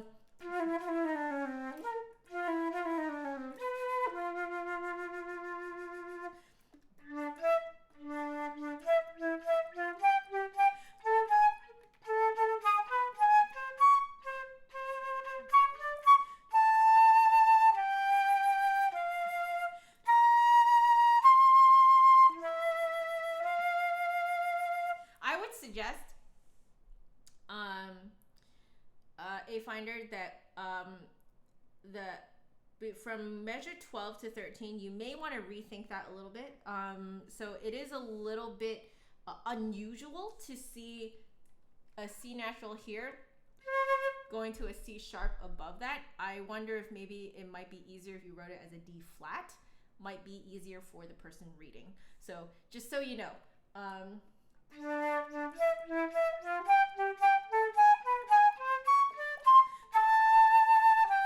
No.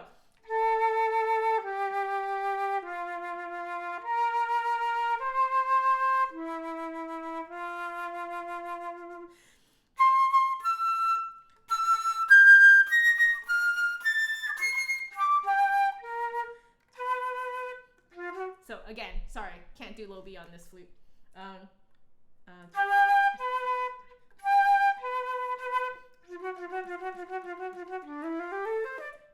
Oh, 30-second notes.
Well, there goes my OBS to over here.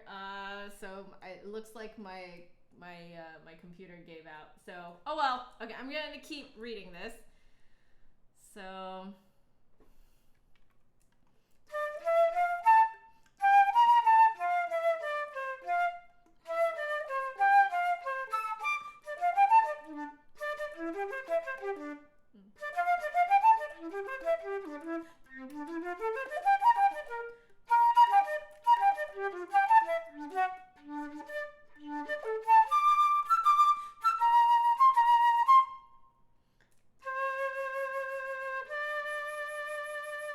Okay, I kind of want to redo that.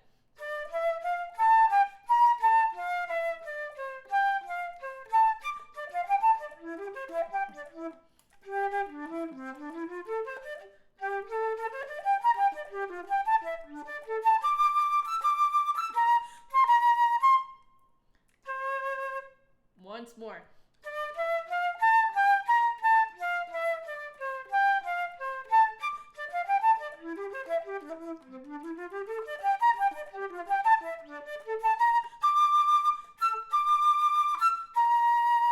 Da, da, da, da. Oh, blah, blah, blah. Okay.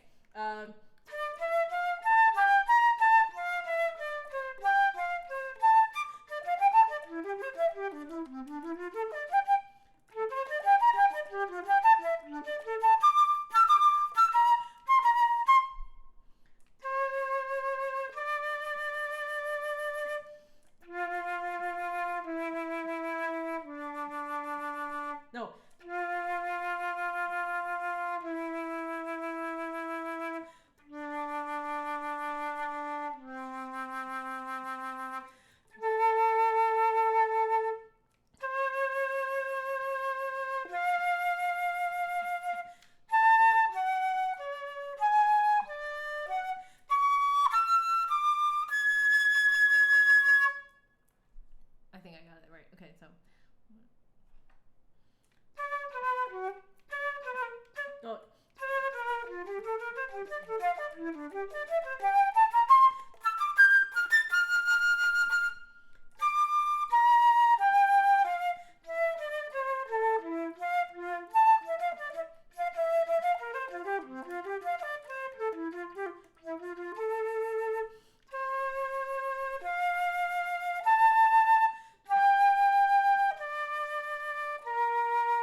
Okay, all right. So.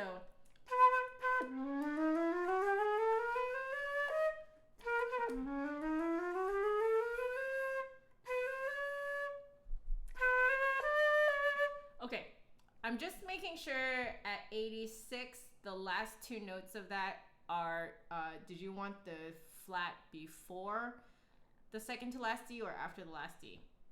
So you might want to double check that, but I'll play it as written.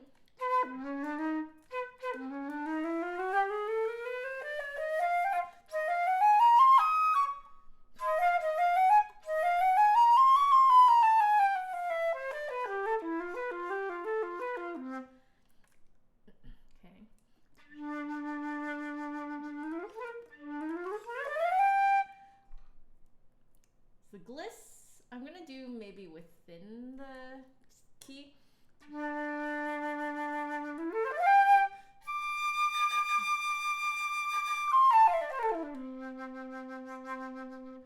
Alright.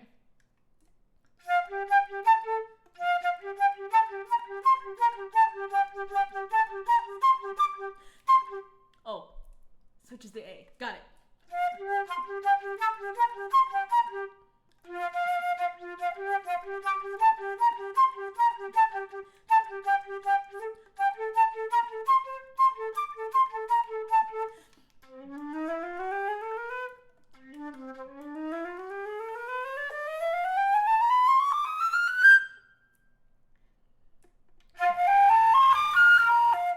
Is that too fast? That's too fast.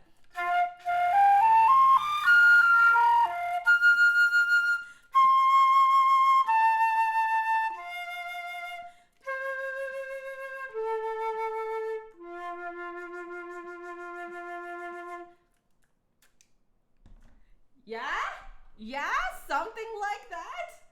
All right, give me a sec, guys, to reconnect my display here. All right, come on. Where are you? There you are. Okay. And then we're just going to move this back here. I think it just gave up after a little while. So I'm gonna need this to show up here. Where is that? Okay, so gonna move the chat back here.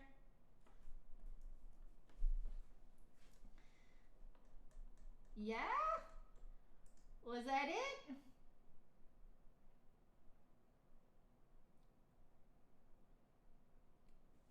All right, see you, Aiden. Am I streaming tomorrow? No, I don't think so, because I'm teaching all day tomorrow. I think the next time I'm streaming is Thursday, something like that. But anyway, we are way overdue for a coffee break, so I am, but this was very interesting. Thank you, everyone, for sending me stuff to play. This is, and I'm sorry I'm not more energetic. I'm usually more energetic, but I'm so tired. But I still want to hang out with you guys. So anyway, I'm going to put on the break screen right now because I am going to go make myself a coffee. It will take me approximately 10 to 15 minutes to do so because I need to like boil water for it and wait for it to brew and stuff like that. So yeah, it'll take me about 15 minutes. I will still be here. I'm just going to put on the break screen for that amount of time. I'll be right back after that. Okay. So see you in a bit. Coffee break. I'll be back to chat with you guys.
Hi friends, I'm back. I have my coffee ready to be poured. It's still brewing. I don't know if you guys saw, but I spilled coffee beans everywhere on the floor. So I'm a little bit later than I expected myself to be. Oh, me. Just me being me. Me being tired me. So anyway, I realized I need to adequately swab out and wipe down my flute. And then I will have my coffee.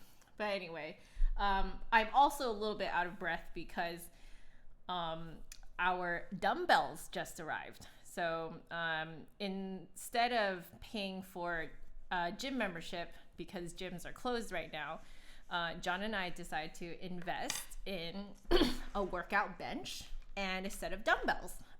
We're thinking maybe in the future we might increase, expand our home gym a bit, but we think this is a good starting point. We've never had room to do this before, so it's pretty exciting. But the dumbbells just arrived, and so I took them in just so they weren't sitting outside, but we'll still need to bring them upstairs afterwards. But that's kind of why I'm a little bit out of breath. In case you guys are wondering, it's not just from cleaning up coffee beans, ground coffee beans, because I was grinding coffee beans and then the bottom of the manual grinder fell off and hit the floor. Not all of the coffee beans came out of it, so thank God. But it still feels bad because the weekends are when I sweep and dry mop and wet mop the hard surfaces in our house. That's kind of my chore. And it was so clean, guys. I love Mondays because the house just feels so clean and it is just glorious. And then I spilled coffee beans everywhere. You approve of my press pot. Oh, thank you, Witchy. I'm just calling you Witchy because I almost feel like that's like a cute. I hope you don't mind cute. But hi, Mr. Colonel. I drink coffee pretty late. I do indeed. If my husband drinks coffee at this hour, he cannot sleep at night, but I can. So, I used to drink much more than this. The most I'll drink now is 1 cup of caffeinated coffee and then 1 cup of decaf coffee. So that's the most I'll do now. I notice that if I do 2 full caffeine coffees, I get really jittery now. I think it's just that I'm, getting older, more sensitive to this kind of stuff. Also, I weaned myself off of, of 5 cups of coffee a day, because that's what I used to do as a university student, which you shouldn't. Do not do as I do. That is legitimately not healthy for you. I did not know it was not healthy for you until I hit a point where I realized it was almost like an addiction. It wasn't like one. It was an addiction. And I actually had withdrawals one time when I didn't have enough time to make coffee for myself in the morning. That's when I learned, guys. That's when I learned. So, guys, you can absolutely enjoy coffee, but do not depend on it as if it is your life source. It's just that, I truly enjoy the taste of coffee, and I enjoy chatting over coffee. So that's kind of what this is all about. Is the grinder okay? Oh, the grinder's fine. It was just the bottom of it, the bottom part that cups onto the top part that actually grinds, because it's a manual grinder. You are witchy. Lovely. Late coffee is a musician's life. I suppose so. it's really funny when I hear about people's different responses to coffee. Have you heard, like, are there any of you in the chat that get sleepy from drinking coffee? Because I have heard of a few cases like that where people it just puts them to sleep. Like, it does the opposite of what you would normally think it would do to a person. Let's see. You used to drink coffee socially but had to stop. I wonder if that's kind of part of where my accidental addiction came from, was because I was constantly going to coffee with friends. You know, and it kind of became my thing, you know? So, but what I do now is like, you know, the 1 cup caffeinated. And then if I, you know, end up socially drinking coffee with people, I just end up getting decaf. Because even though it's not as good, it really isn't. It's like almost like over roasted coffee. That's basically what decaf coffee is. It's not as good, but it's still coffee-ish, you know, it's still coffee. So, and I still get the same feelings of being able to chat over coffee, you know? So, you know, compromise. You learn how to do more of them when you're older. Those of folks in here who are a little bit older, I think, know what I mean. Just a lot of trouble. You're not allowed to drink coffee. That's probably good. If you're too young, you should not drink coffee. It can stunt your growth. It's not good for you to have that much caffeine in your system. Which also goes for things like pop, you know, pop, soda, whatever it is you call it. You know, lots of that stuff has caffeine in it too. I know that some people have like a Coca-Cola addiction because of that, the caffeine in it, you know. So it's not good for you guys. It's not good in large quantities. Everything in moderation, basically, you know. So yeah, don't do what I did. It's not cool. 100% not cool. It took me a long time to wean myself off of 5 cups of coffee. It is not a cool thing. I know some people might flaunt it as really cool. Like, some people kind of like brag about how many cups they can have, or they brag about like how tired they are. Like today when I'm telling you guys I'm tired, I'm really just letting you guys know why I might not seem as spunky and as energetic as I was last week. Too much building of furniture in real life. Building furniture in Animal Crossing is not as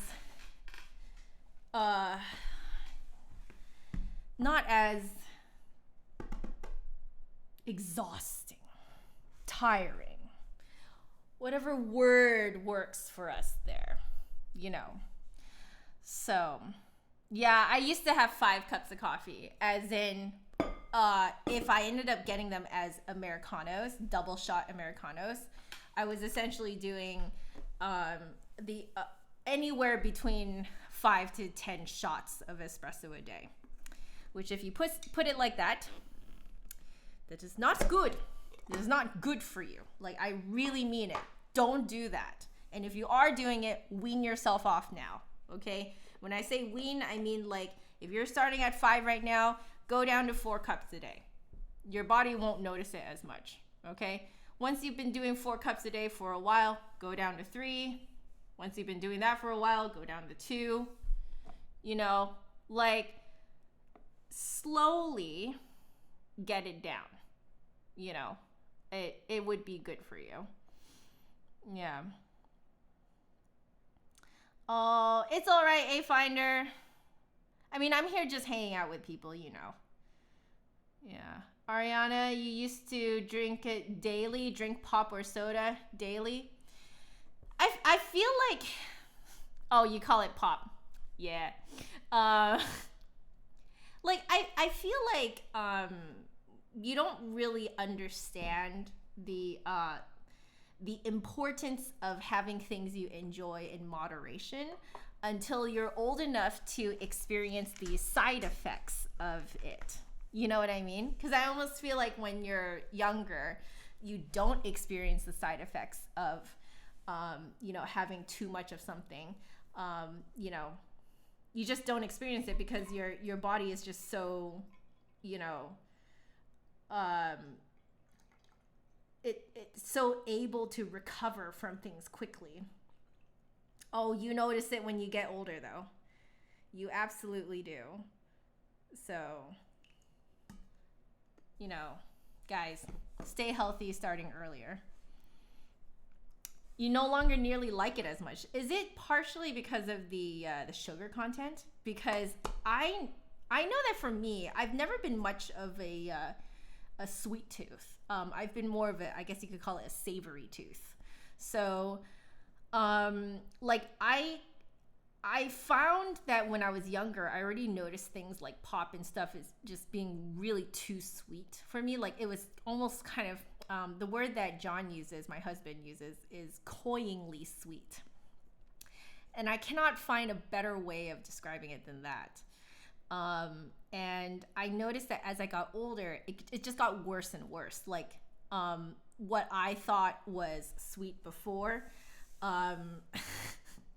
now is just unbearable. Like, it's just, ugh. Okay, Raven is asking, where do you go for a clean oil and adjust? So what you want to do is look for a flute and piccolo specialist near your area. A lot of repair technicians tend to be near big cities. So if you do a little bit of Google search, look for flute and piccolo instrument specialists. And you can go and inquire for pricing. So similar as how you would maybe find a place to maintain your car, you might price compare between different places and maybe talk to different people, see who clicks with you, all that kind of good stuff. I would do a lot of that kind of comparison to see which place would be the best for you. Basically Google flute, piccolo specialist, and then the nearest big city to you. Usually there's someone there who is very well trained to do it. Yeah. Hans, you tried decaf once and you didn't like it? Okay. Yeah, it's basically over roasted, right? The only decaf that I have found that I somewhat like is I believe it's called Major Dickinson's blend of decaf coffee by Peet's Coffee. Peet''s. It's an American coffee company, like coffee shop chain.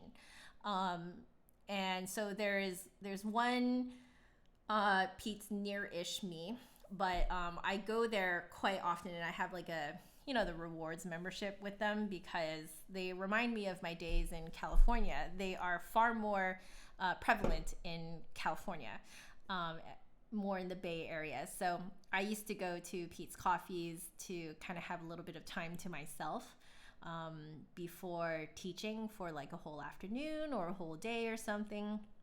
I would drive down to the city that I was teaching in for that day and sit in this coffee shop. Oh my gosh, those days just feel like so long ago. Like it's just like a bygone era. But yeah, I used to go to these to Peet's Coffee very frequently to like have time to myself. Like the coffee shop has always been this place of refuge for me and this place of like me time, And so yeah, like there's only one Peet's Coffee near-ish where I live, and I keep going to that one just for the nostalgia.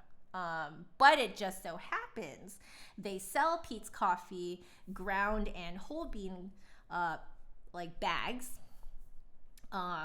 in our local Safeways. So Safeways, QFCs, all the different just local grocery stores, they sell Peet's Coffee in bags. So sometimes I don't get the chance to have a coffee before dinner time. So for me, the cutoff is before dinner time. If I can have a coffee before dinner time, then I'm okay for it to be caffeinated. But if it's like after dinner time, Sometimes I want a coffee, like an after coffee dinner. I love like after dinner coffee. There we go. Blah, blah, blah. So sometimes I like to have an after dinner coffee. You know, it's that kind of like, it's that thing you do when you have it with like dessert or something like that, right? When you go to like a lot of Western restaurants for dinner, a lot of times at the very end, they'll ask you if you want coffee. And I fell in love with that kind of feeling of having a nice hot cup of coffee after dinner, as kind of part of your dessert. Fell in love with that when I first experienced it, like in my early 20s or so. And but the thing is now, because I have weaned myself down to one or two cups, like on like every now and then I'll cheat and have two caffeinated coffees a day, but I definitely feel very wired after that. So right now it's mostly just 1 cup of caffeinated coffee that I'm allowed per day. Now that I'm doing that, if I have caffeinated coffee after dinner, it's bad news. I can't sleep. So, but I still want that coffee taste. So we bought that decaf coffee, and it's great. It's the only one so far that I've tried that I'm like, this still tastes like coffee, and it's not so roasted and so bitter that it's not good. Like, it is still good. Like, it's the best decaf I've ever had. So for those of you who are looking for a decaf coffee to have at home, highly recommend the Peet's Coffee Major Dickinson's blend of decaf coffee. Like, by far, I'm like, oh, like that's pretty good, like, for a decaf. Oh, I've been very surprised by it. Yeah.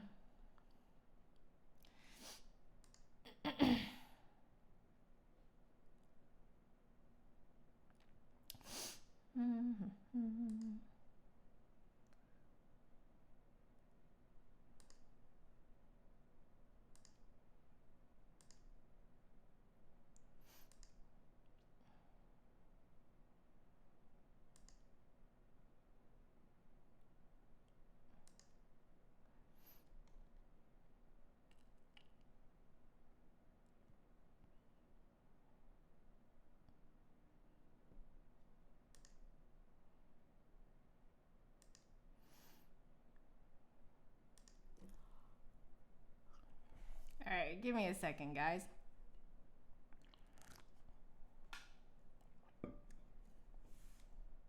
Oh, I think what I need to do.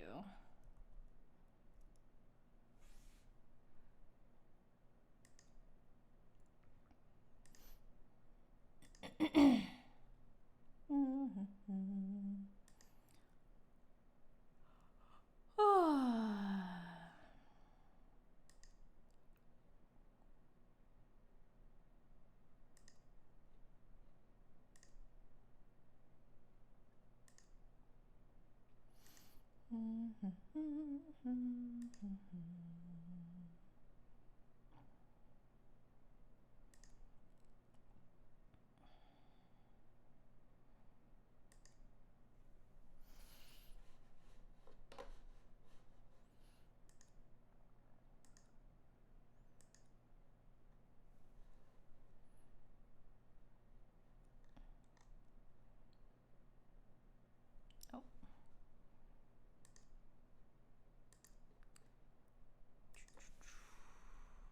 Whoop.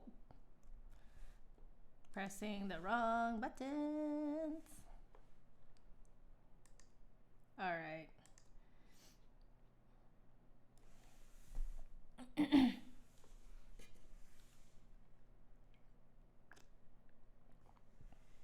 Mel, I helped you learn to hold the flute. I'm glad. I hope it's comfortable for you. Hmm.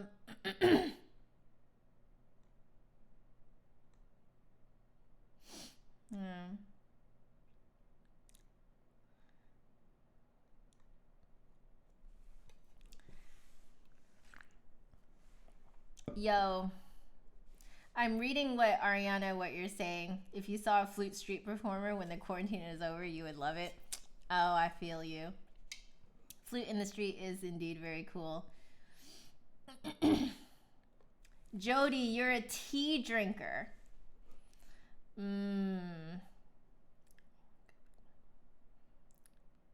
you do the same thing as me, but for tea. 1 cup of caffeinated, and then only decaf. I didn't realize how buzzed tea could make me until I went for high tea. So I went for high tea a few times in my life now. And each time has been lovely.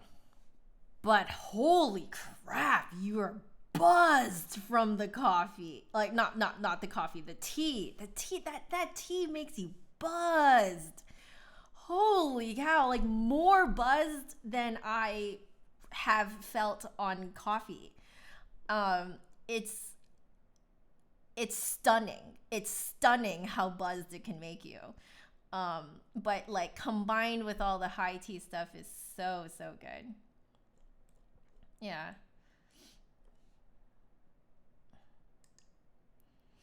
Oh, does this person have an alt? All right.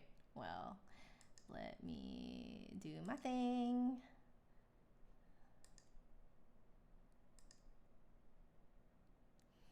Yeah, he probably does.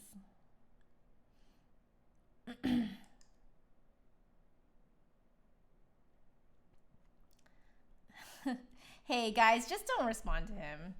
It's fine. So Raven, you watched my channel when I was 10.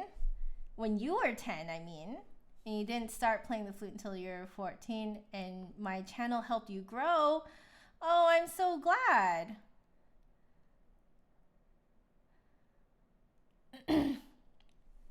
Also, hello, Maya. I see you. Oh, Judith. Okay, you're Cynthia from over on Twitch. Awesome. And Hans is asking me which game system do I prefer, the Wii or the Wii U? Oh, wow, you're making me choose between the two? Okay, in terms of ease of learning how to use it, probably the Wii U. Now, to be fair, I hadn't jumped back onto the video game bandwagon until after the Wii. And so learning to play the Wii on the sticks was really weird for me.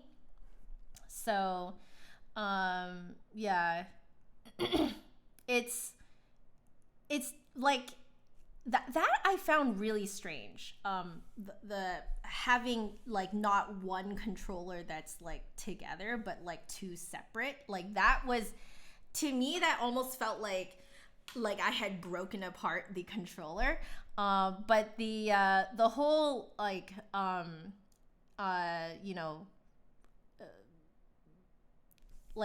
the controller can detect your elevation and stuff like that, or whatever it's called. I found that to be very, very cool, but for me, I found it really finicky. So yeah. Just a lot of trouble is asking, wait, let's see.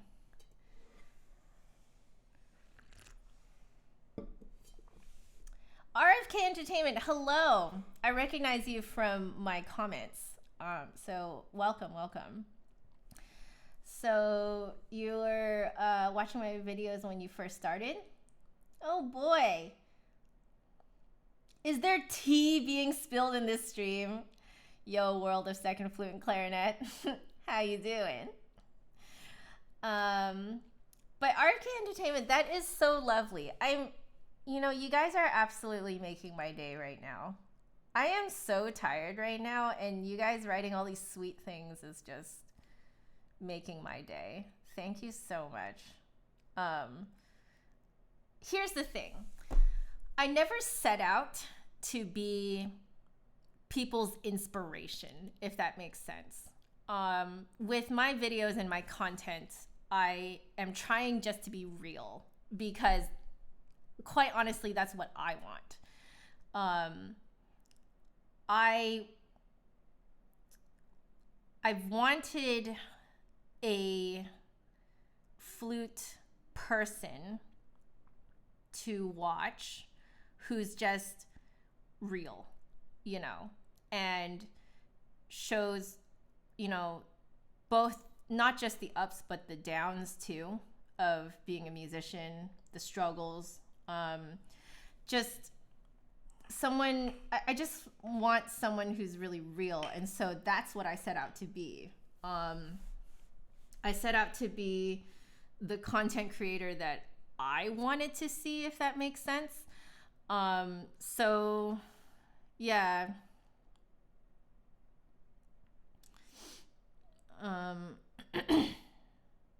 It's really lovely to see that my content has helped you guys. Oh man, Ariana, when you first discovered my channel, you saw my Jupiter one, the Jupiter and Yamaha comparison review. So that one was, that video was interesting because it was full on just an experiment. I will say that to you guys. Like, did I really mean for this to be a serious video? Absolutely not. I did not mean for it to be a serious video. Because at that point, I could not see how I would ever have the money to constantly rent flutes to review. That is just out of the question, how expensive that can get. And also, there would be a limit on what types of flutes I could potentially like rent to review. And then you also have the problem of like, who would be willing to rent me more high quality instruments to review? What company would ever be comfortable doing that? How would I convince companies to let me do this? I definitely don't have the money to just buy these flutes outright to review them. So I made that video more because I almost felt like I would have no other opportunity to make that type of video. So it's like, okay, I guess I'll just do it on my like 2 little beginner model flutes, right? So it was more of an experimentation than anything. I did find that I really enjoyed it because it helped me start to see the flutes in almost more of like a methodical, scientific way, to kind of compare flutes to see how different they are from each other. Do I agree with my assessment of the instruments in that review anymore? I don't think so. I think it would be very interesting to do a react video where I react to my own video. Because thinking back, I think that there are definitely things in there that I don't agree with anymore. But the format of the video and the idea behind the video was to review flutes and to show how flutes can be different from each other. And basically that was just like a for fun, do it for fun, because this is probably the only time I'm going to ever be able to do it. I'm not going to have the money in any other way to do it. I had no idea the Flute Center of New York was going to find that video. No idea. Did not even cross my mind that they would be even remotely interested in someone like me. But they ended up hiring on board people my age to manage their social media. So, and with the whole social media influencer type of thing, they decided to reach out to me when they found me. So just so you guys know the way that they found me, a little bit of behind the scenes for you guys. Phil Unger, the owner of the Flute Center of New York, his sister found my video.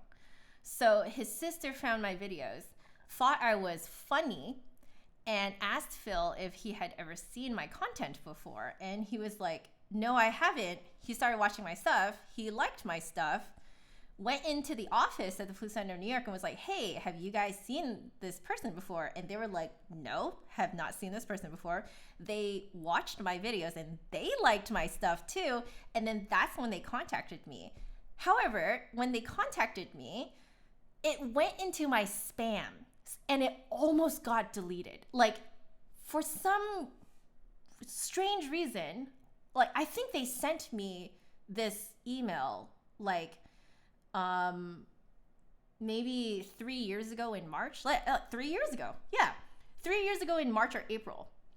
Was March, April, May, somewhere around there in the springtime. They sent me an email. It went to my spam.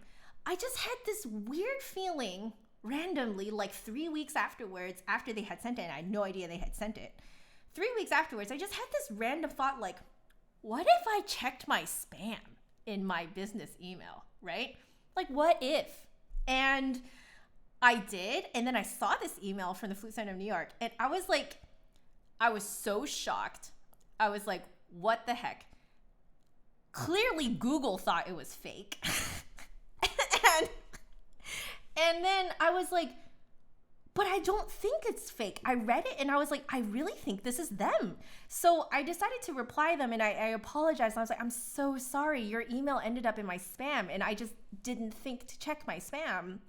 And that's the one time I ever checked my spam.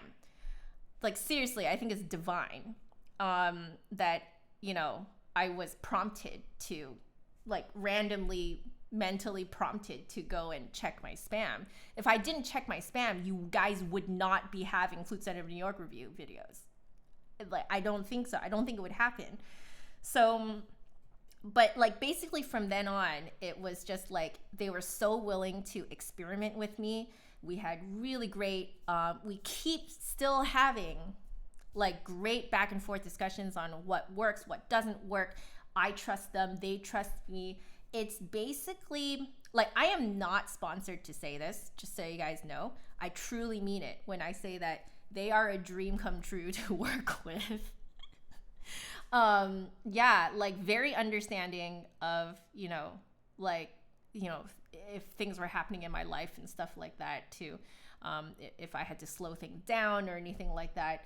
So, yeah, just, it was crazy how that worked out. But yeah, Ariana, that's kind of the behind the scenes of that video. That was the video that kind of made the Flute Center of New York think that maybe we could do more flute reviews. And like, it's just thinking about it always makes me kind of stop and appreciate how lucky I am. So much of it like is luck. Now, some people might think it's the universe giving back to me for maybe something I did right. I am religious, so I do think that this is a divine sort of matchup, and that, apparently I'm doing something that is helpful for people, and so this is moving forward, So yeah, it's crazy how it's panned out, and I wouldn't have it any other way. It's great. It's allowed me to have the setup that I have now, like, I highly doubt that I would be sitting here talking to you guys if not for working with the Flute Center of New York. Yeah. Just a lot of trouble is asking how I position my head joint. So this honestly is a little bit different from person to person. You want to have a good starting point first. So for the first few years, you do want to kind of, just to have the basics down, line up your, like, the middle of your hole, the lip hole, to the middle of your inline keys. So don't line it up with your offset G, but with your inline keys, like, line that up. I like to actually look at the right hand keys and kind of like make sure they're flat, kind of looking at me, and then kind of line up my head joint that way. That way everything is in line, and then you can kind of like adjust your posture for that. Now, there are merits to both rolling out and rolling in. So rolling out is really good for projection. So if you are playing solo concerto, any sort of like big solo thing, competition, blah, blah, blah. If you roll out a little bit, it actually helps you project more. But that does mean that you have to kind of compensate for the tuning aspect of it too, right? Because you'll be a little bit sharp. So if you pull out a little bit and you roll out, then that will kind of offset the tuning problems there. Oh, Ariana, your AJ plays the flute. Got it. Cool. Hey, Jay Cortez. How are you? I recognize you so much from our the comments under my videos. I do appreciate you always commenting, and you always have the sweetest comments. Thank you. But hello. So, but yeah, so that's the merit of rolling out. Rolling in has the merit of forcing you to not accidentally roll the keys towards you. So it forces you to hold the flute out more rotated out this way, which is better for your posture because it keeps your fingers over the keys more, and you don't end up with this kind of weird grippy posture. You end up with something that looks a lot more natural like this, right? So with the keys further out this way, it's easier to play this, with your fingers over it like that. So rolling in is really good for correcting your posture. So there are merits to both. And so what I end up doing is kind of working with students to figure out what is appropriate for them. So what you'll find as you guys ask me more and more questions is that my answers are very vague because it really kind of depends from person to person. Yeah.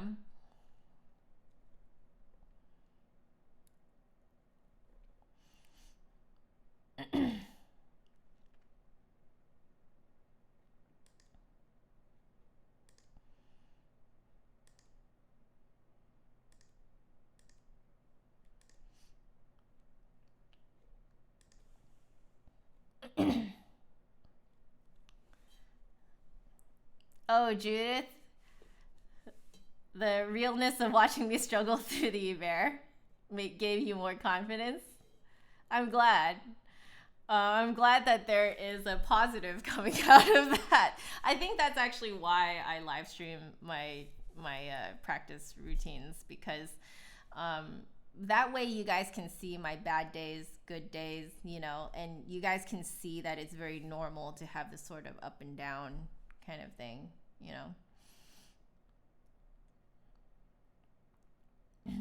You're absolutely welcome. Just not just a lot of trouble. I really love your username. I've said that before. Will I be reviewing flutes anytime soon? Yes, hopefully soon.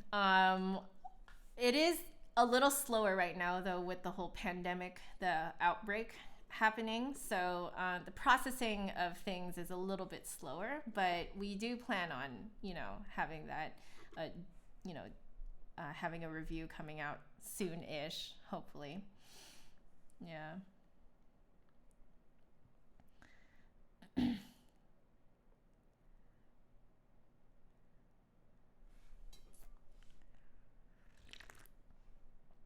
Yeah.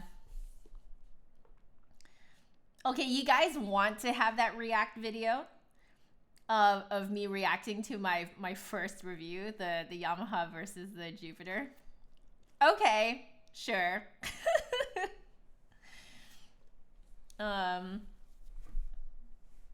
Oh, Jay Cortez, thank you so much for saying that. I mean, I really appreciate it. You guys are truly making my day. Yeah. Do you guys watch Team Recorder? Cause she's so sweet. I really need to set up like a Skype interview thing with her, and then we need to do a collab. She is very sweet, so down to earth, and like the way that she makes her videos is like really nice and bite-sized, but none of it is forced, which I think I have a slightly different appreciation for it than I think most people do, because I make content myself too. And in the last, I think like the last few videos I made back in October 2019, definitely were forced. I didn't really want to make them, But I find that when I'm live streaming and I'm talking to you guys, even if I'm tired like today, even if I'm not completely up to it, live streaming to you guys and talking to you guys directly is really nice, because you guys kind of give me things to talk about. And we can chat, and it's actually like a two-way thing. It's not like because when you are just filming by yourself, you're really just talking to yourself. That's all you're doing. You're not really responding to anything. You know what I mean? There's no this kind of like two-way thing that we have going on here. Yeah, so like I often find that even if I didn't want to stream, I feel better after streaming, and I did not necessarily feel that from making, especially the last few videos I made. I would be essentially dragging my feet to make these little bite-sized videos that I didn't actually want to make. What I actually want to make is kind of like this, just hanging out with you guys, and then, you know, afterwards when I have some time, I could do a little bit of like a highlight, you know, for you guys. So I just haven't had time since last week to make highlights of last week's live streams. I feel like last week's live streams were very highlightable, if you ask me. You know, with my mom coming on Skype, Paul coming on Skype, you know, that was really fun. So yeah. I think the thing is, Team Recorder is also very busy. So I gather. She has a family, so it's a lot. But I think it's something that both of us are thinking about, but separately. Well, you know, if Team Recorder ever sees this, just know I'm sending you so much love. I think you're so great. Yeah.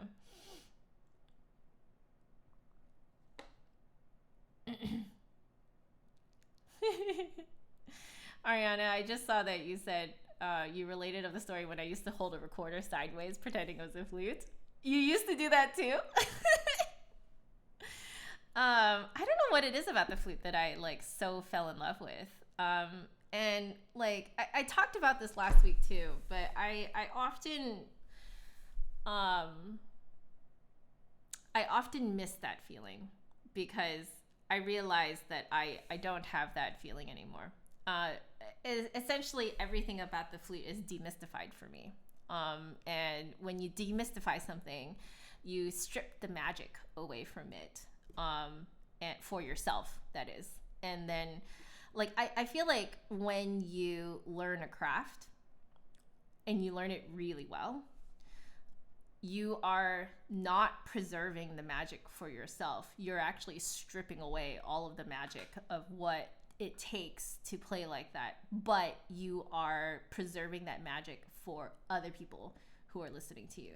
So when other people listen to you, they can feel inspired. They can feel like, you know, they can feel like what you're doing is like magic, because, you know, they're just not understanding how your fingers know what to do, how your mouth knows what to do, how your support knows what to do.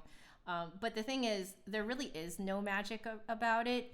Everything is learnable, trainable, and when you know the behind the scenes in that much detail, yeah, you lose the magic of it. But you only lose it for yourself. It's still magical to other people watching you. So you then come across like, how do you respond to people who, you know, come up to you and tell you you're so talented and you're so, you know, like your flute playing is just so magical and so beautiful, and then you're sitting there going, I made tons of mistakes. I know where my tone sucked. I know where I wasn't supporting. I know where my posture was slipping. I know where my pinky was starting to get locked. Like, you know all these things, but the people who are listening to you don't necessarily know it. And so, yeah, I just wanted to say that, like, I miss that feeling. I used to be that person, though. Like, I totally used to be that kid that dreamed about the flute all the time. A lot of you who are here in the chat are in that kind of stage, you know, and it makes me very nostalgic.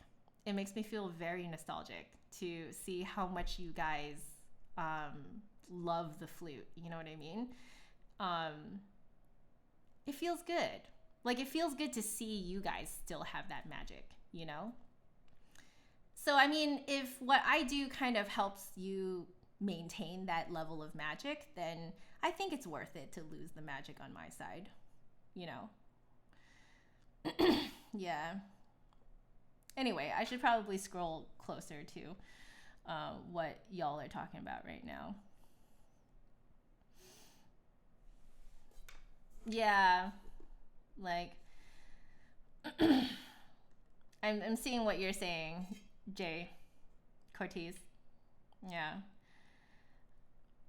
exactly. Like I think my feeling is more like, if I cannot have the magic for myself, at the very least I can make that magic for other people, you know? Like, um it's, I guess you could almost see it as the sacrifice of one for the benefit of many, you know? Like, but that's how I feel. And I don't see a lot of content and articles out there concerning this feeling of when you are the artist, when you are the musician, you're the one creating this stuff, but you know, you almost know too much about how to do it. And so it's not magical to you anymore. It really isn't. But it's okay. Like, I've come to terms with it. I think you can see me struggling with this idea.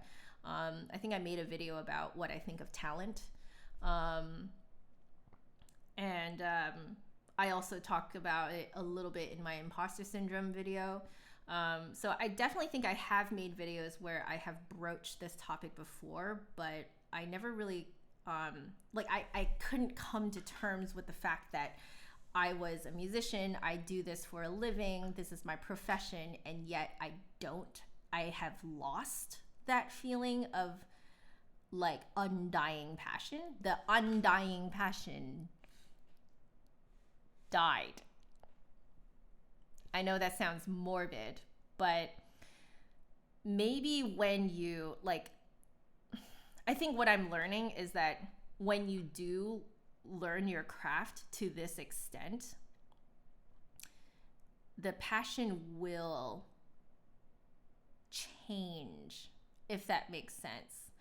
Because I get really excited. Like, I have that passion, but not specifically for me playing the flute. I have that passion for making my students and making you guys understand. So if I can see that the light bulb is going off in you guys, of like, oh man, I get it, that makes me really excited. That gives me that feeling of magic and passion and excitement, you know? But in terms of if it's just me and the flute, I don't have it between me and the flute anymore. I only have it between me and the people that I talk to. So I think this is another reason why the live stream format works a lot better for me and my mental health, because just talking to a camera without anyone responding to me is just, I can't say what I want to say. Like, I don't know how to start it. I don't know how to start talking about it, you know? Yeah. Jay Cortez, piano went that way for you? Yeah, you lose the magic of it, right? Like, it's gone. But it's exciting to get other people to understand it. Like, the moment that other people, like, have that light bulb moment of whatever it is you're trying to explain about the instrument, like, that moment is amazing. That moment is crazy. Yeah.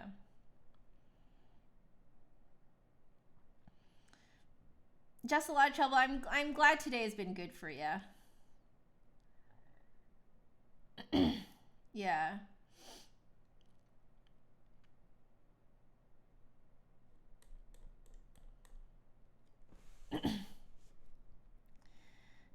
Just a lot of trouble. You don't think you're gonna major in music, or at least flute performance. You want to keep it with constant love.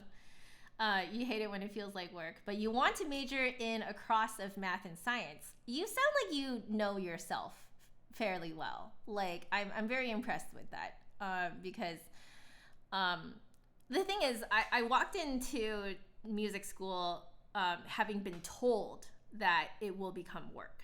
So I knew it. It's not like I wasn't expecting it. But the moment you realize that it has become work, that's a rough day. That's a rough day when you realize that the thing that you had a passion for it's not the same passion anymore. It's changed. It's morphed into something completely different, where if you look at your relationship with your instrument, it's not that kind of magical honeymoon phase anymore, you know? The instrument essentially becomes an extension of your body. And there's nothing really special about it. It's just like another finger, you know what I mean? Like that's how it feels. Like it's so normal to you. It's so normal that it's not special anymore, you know? Yeah. That's just the cost of graduate school. Can kill anything, no matter how passionate. That's the cost of getting a graduate degree. I do have to agree. It's true. You have to essentially find, like, a lot of people don't realize that just because you're really good at something does not mean that you are still passionate about it. However, you keep doing it because you found your passion in something else.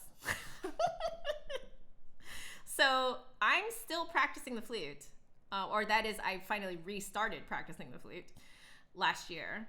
And I keep doing it, not because the practicing part is magical to me, but it's the sharing part with you guys that is magical to me. So the live streaming is the part that is still quite magical to me.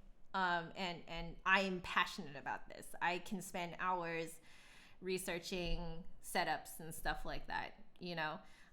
I love kind of geeking out about this stuff, and there's still so much I have to learn about, you know, doing this setup and stuff like that. Yeah. Any art is like romance, Judith is saying. Yep. The first rush of, oh wow, this. Yeah. And then when it fades, you're left with the real thing that lasts. Yep. It's essentially honeymoon phase. So yeah, a lot of people don't really think about what to do when you get out of the honeymoon phase, you know?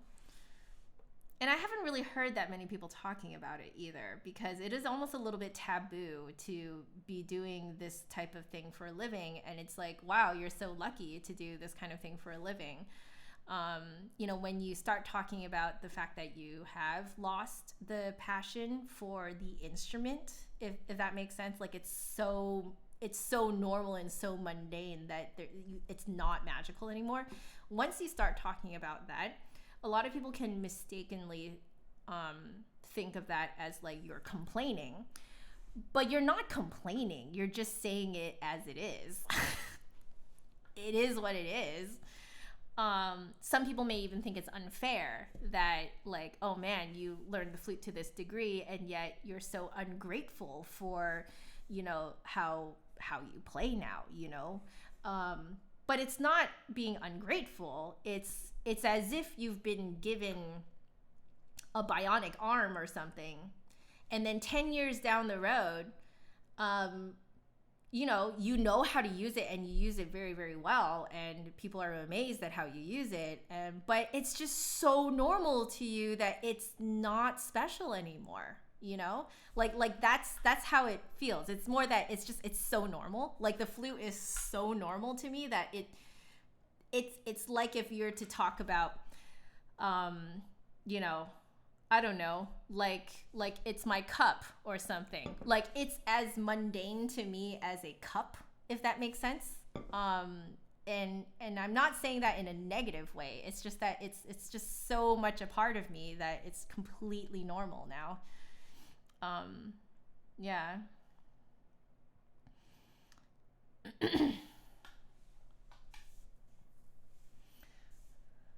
Don't stay inside. Your guinea pigs are whistling and won't stop. It's past 1 a.m. where you are. Oh, I hope they're okay. Guinea pigs are real cute.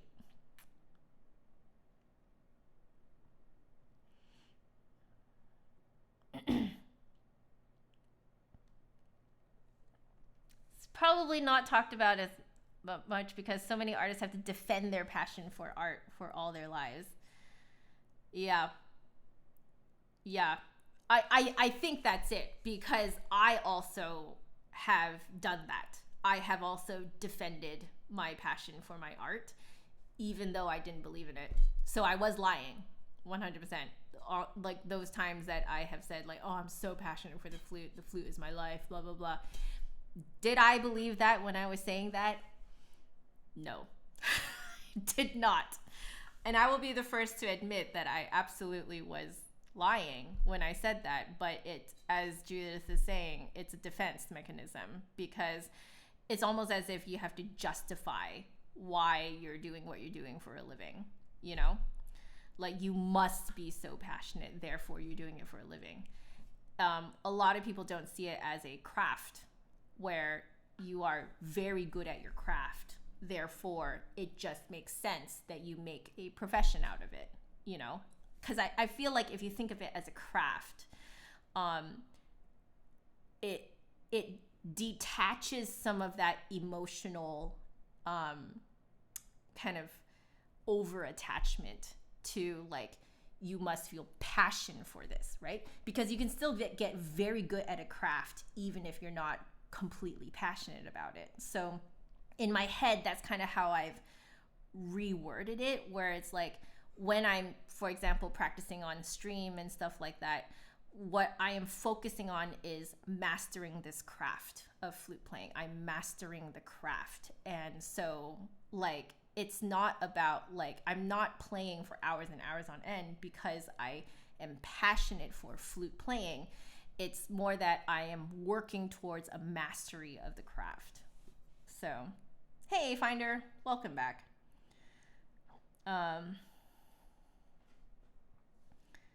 Maybe now the mystery can be in each individual piece you play. Yes. So that's how I feel about the e-bear. So like finding out different things about how to play it, you know, like new techniques that I'm learning. Like it's all very, very cool. And I'm learning so many new things that I would not have the opportunity to learn if I did not give myself this project. So, yeah.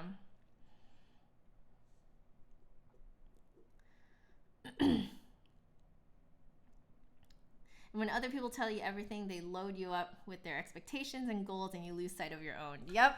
Oh, I feel that so hard. That absolutely happened to me too. And I do have to admit that is one of the reasons why I pulled away from, I had to take that break from YouTube because I do feel like I was developing a disconnect with you guys about your expectations about what this channel was about and what I wanted to put out on this channel. So what I want to put out on this channel is very much like a two-way street where we are truly talking to each other.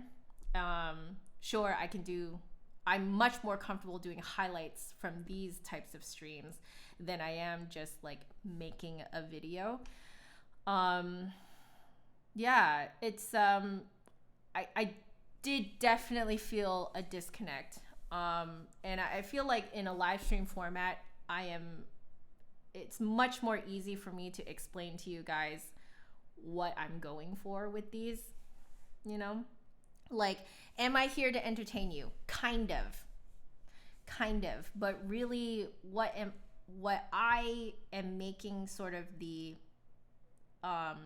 main point of this channel is to just show the realness of being a musician, right? all the real parts of being a musician, the parts that I am thinking about, I decided that I don't think it's like it defeats the purpose of this channel, especially because this channel is called Just Another Flutist, you know. It's about kind of the mundaneness of being a flutist. And like I feel like if I were to hide my true feelings about, you know, flute playing, about you know, music and stuff like that, and my feelings about music and my feelings about the flute, if I were to hide all that stuff, which I had been for a long time, I truly believe it defeats the purpose of this channel. But at the same time, it's very hard to make a video about it and not sound like you're complaining. That's the thing. And I feel like I come off much better via live stream when I'm talking to you guys directly, you know? Yeah.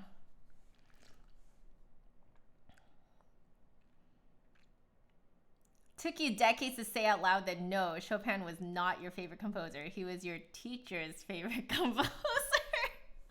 It's hard, man, to find who you are in all of this.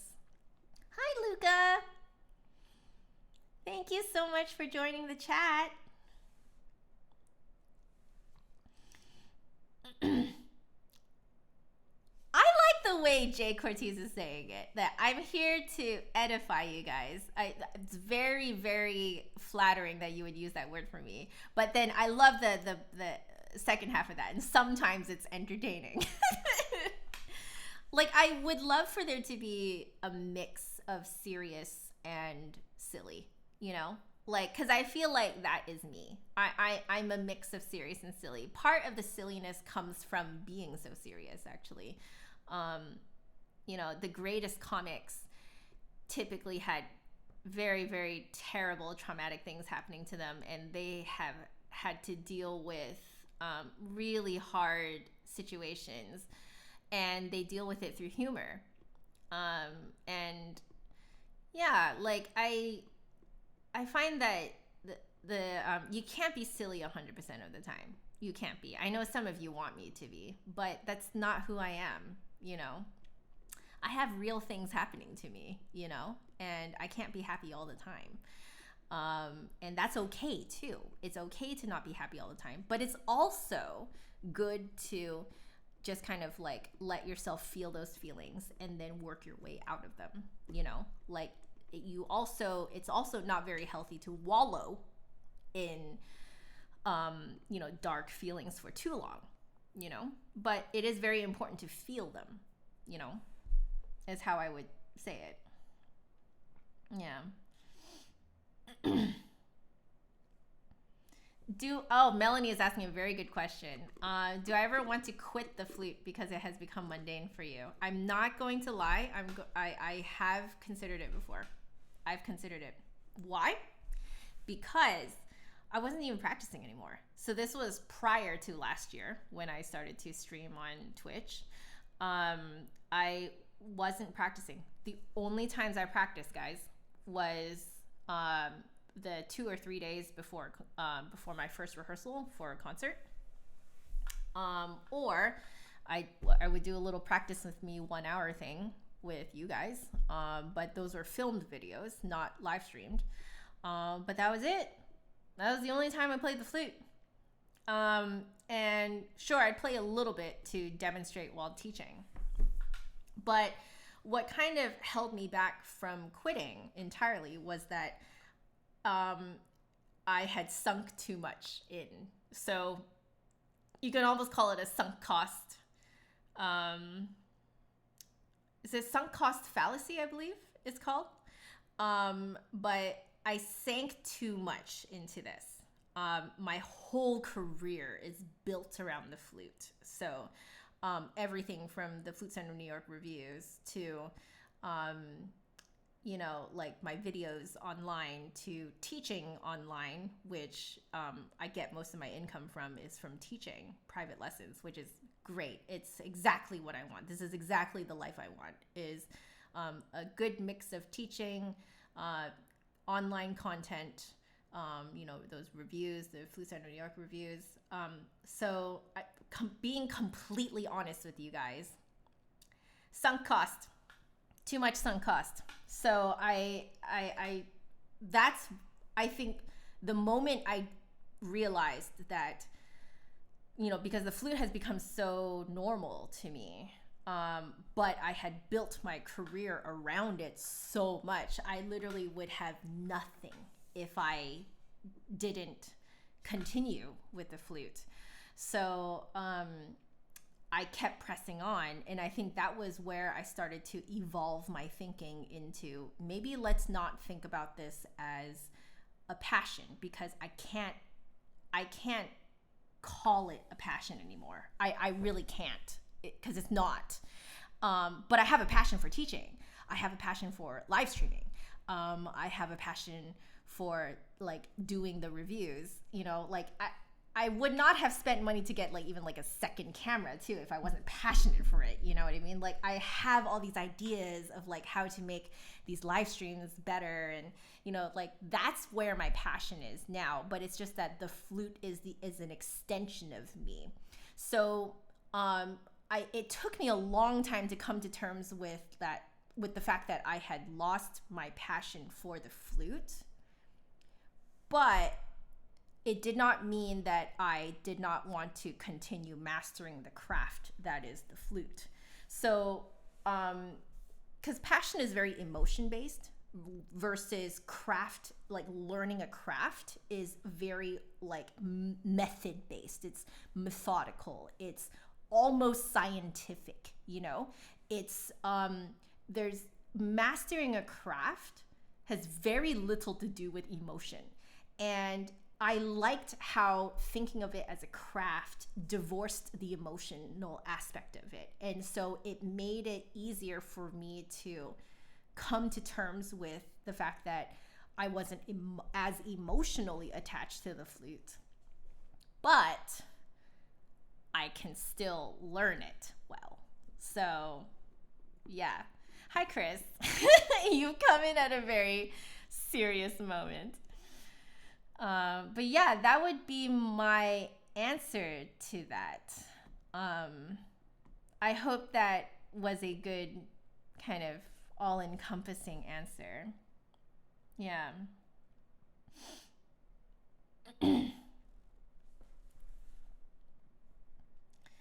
I'm glad that you enjoy hearing and learning from me, Judith. Yeah. I wasn't feeling particularly silly today. I think you guys can tell. And I don't think it's bad. I have found myself thinking a little bit more about kind of,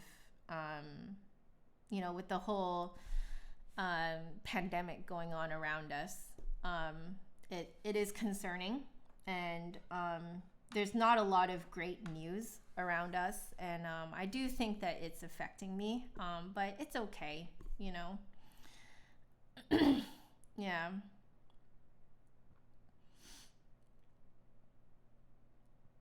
Melanie, you feel the reason why you learn and love to learn new instruments is so none of them become mundane. Is that bad? No, that's not bad.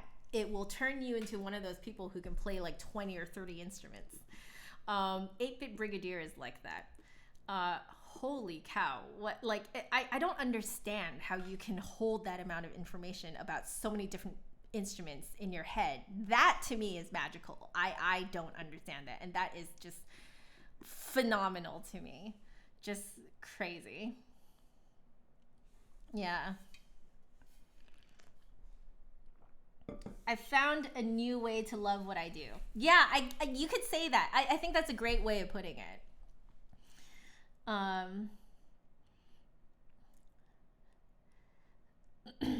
Just a lot of trouble. Yeah, I think you're feeling the same thing too. The feeling stuck, almost sunk cost. You've sunk too much cost into it, There are some things, however, I will say, just so you guys know, there are some situations out there that even though you have sunk everything into that thing, that if it is toxic enough to you and to your life and to your well-being, you need to get out of it. Okay, so I'm not going to go too far into that, but I think you guys know what I mean. You know, Chris, another layer of Joanna onion unravels. Yes. Hey, Caleb.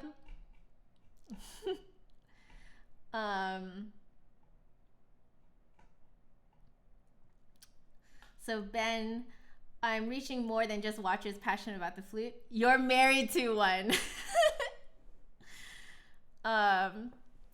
You know, like I think you're right, man. That like the whole idea of, you know, losing your passion for your work, and instead thinking of it as a craft that you are good at, that you can share with other people. Whether it's that people are, you know, enjoying the benefits of whatever is the product of what you do, or you're teaching people or something like that. Yeah, I think a lot of people feel that way. And I think this is the part that I am always the most nervous to talk about when I have very, very passionate people asking me questions about turning this into a career. Because the first thing that pops into my head every time is, oh, honey, you're not going to feel this way forever. And it's hard to come to terms with it. It's very hard to come to terms with it. And but it's important to go through the motions to come to terms with it. It's important to let yourself think through it. It's important to work through it. You will grow from this. Do I regret doing it? Weirdly enough, no.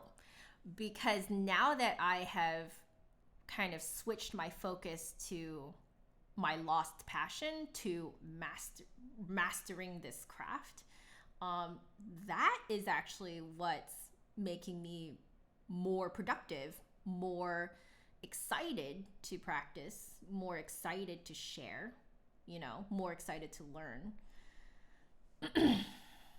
Yeah, so Judith knows what I mean by the sunk cost. There are some situations where it is toxic enough that you absolutely need to give it all up and leave. 100%.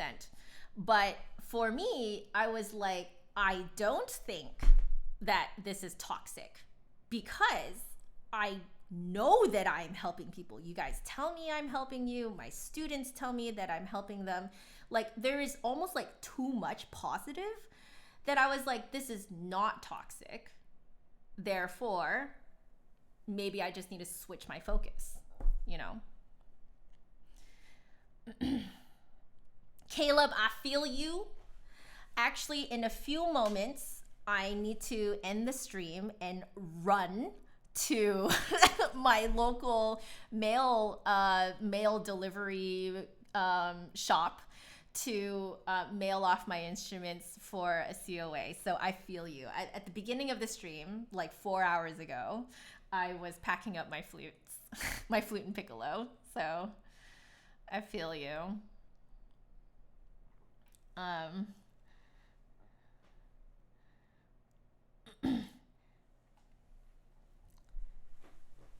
So many hardcore music students just go all in on the instrument, but if you just know that one thing in life, what can you say through it? Yeah, like it took me a long time to be able to answer that question, a very long time. And I can confidently say now that the flute is but an extension of me, and that's okay, because I feel that if I can touch people and make people's lives better, then I've done my part, you know? So COA means what? Clean, oil, and adjust. COA. It's a short form kind of flute jargon for annual maintenance. Yeah. What time is my Twitch stream? I don't know. I don't remember. I'm sorry. Please go check my website, justanotherflutist.com. Go to the Twitch tab. Yeah. Oh, I had a toxic relationship with makeup. Yes. That's why I don't wear makeup right now. Like I'm sure you guys have noticed. I don't wear makeup anymore because I also had a toxic relationship with makeup. Essentially, what I was doing was like attempting to change the shape of my face and not loving my face the way it is. So someone mentioned that it could have been a form of maybe a mild case of facial dysmorphia. I might have had that, but I like the way I look now, which is good. Like I'm not like not in a narcissistic way, but it's more like I don't hate myself, you know. Yeah. So anyway, guys, I need to go to basically, you know,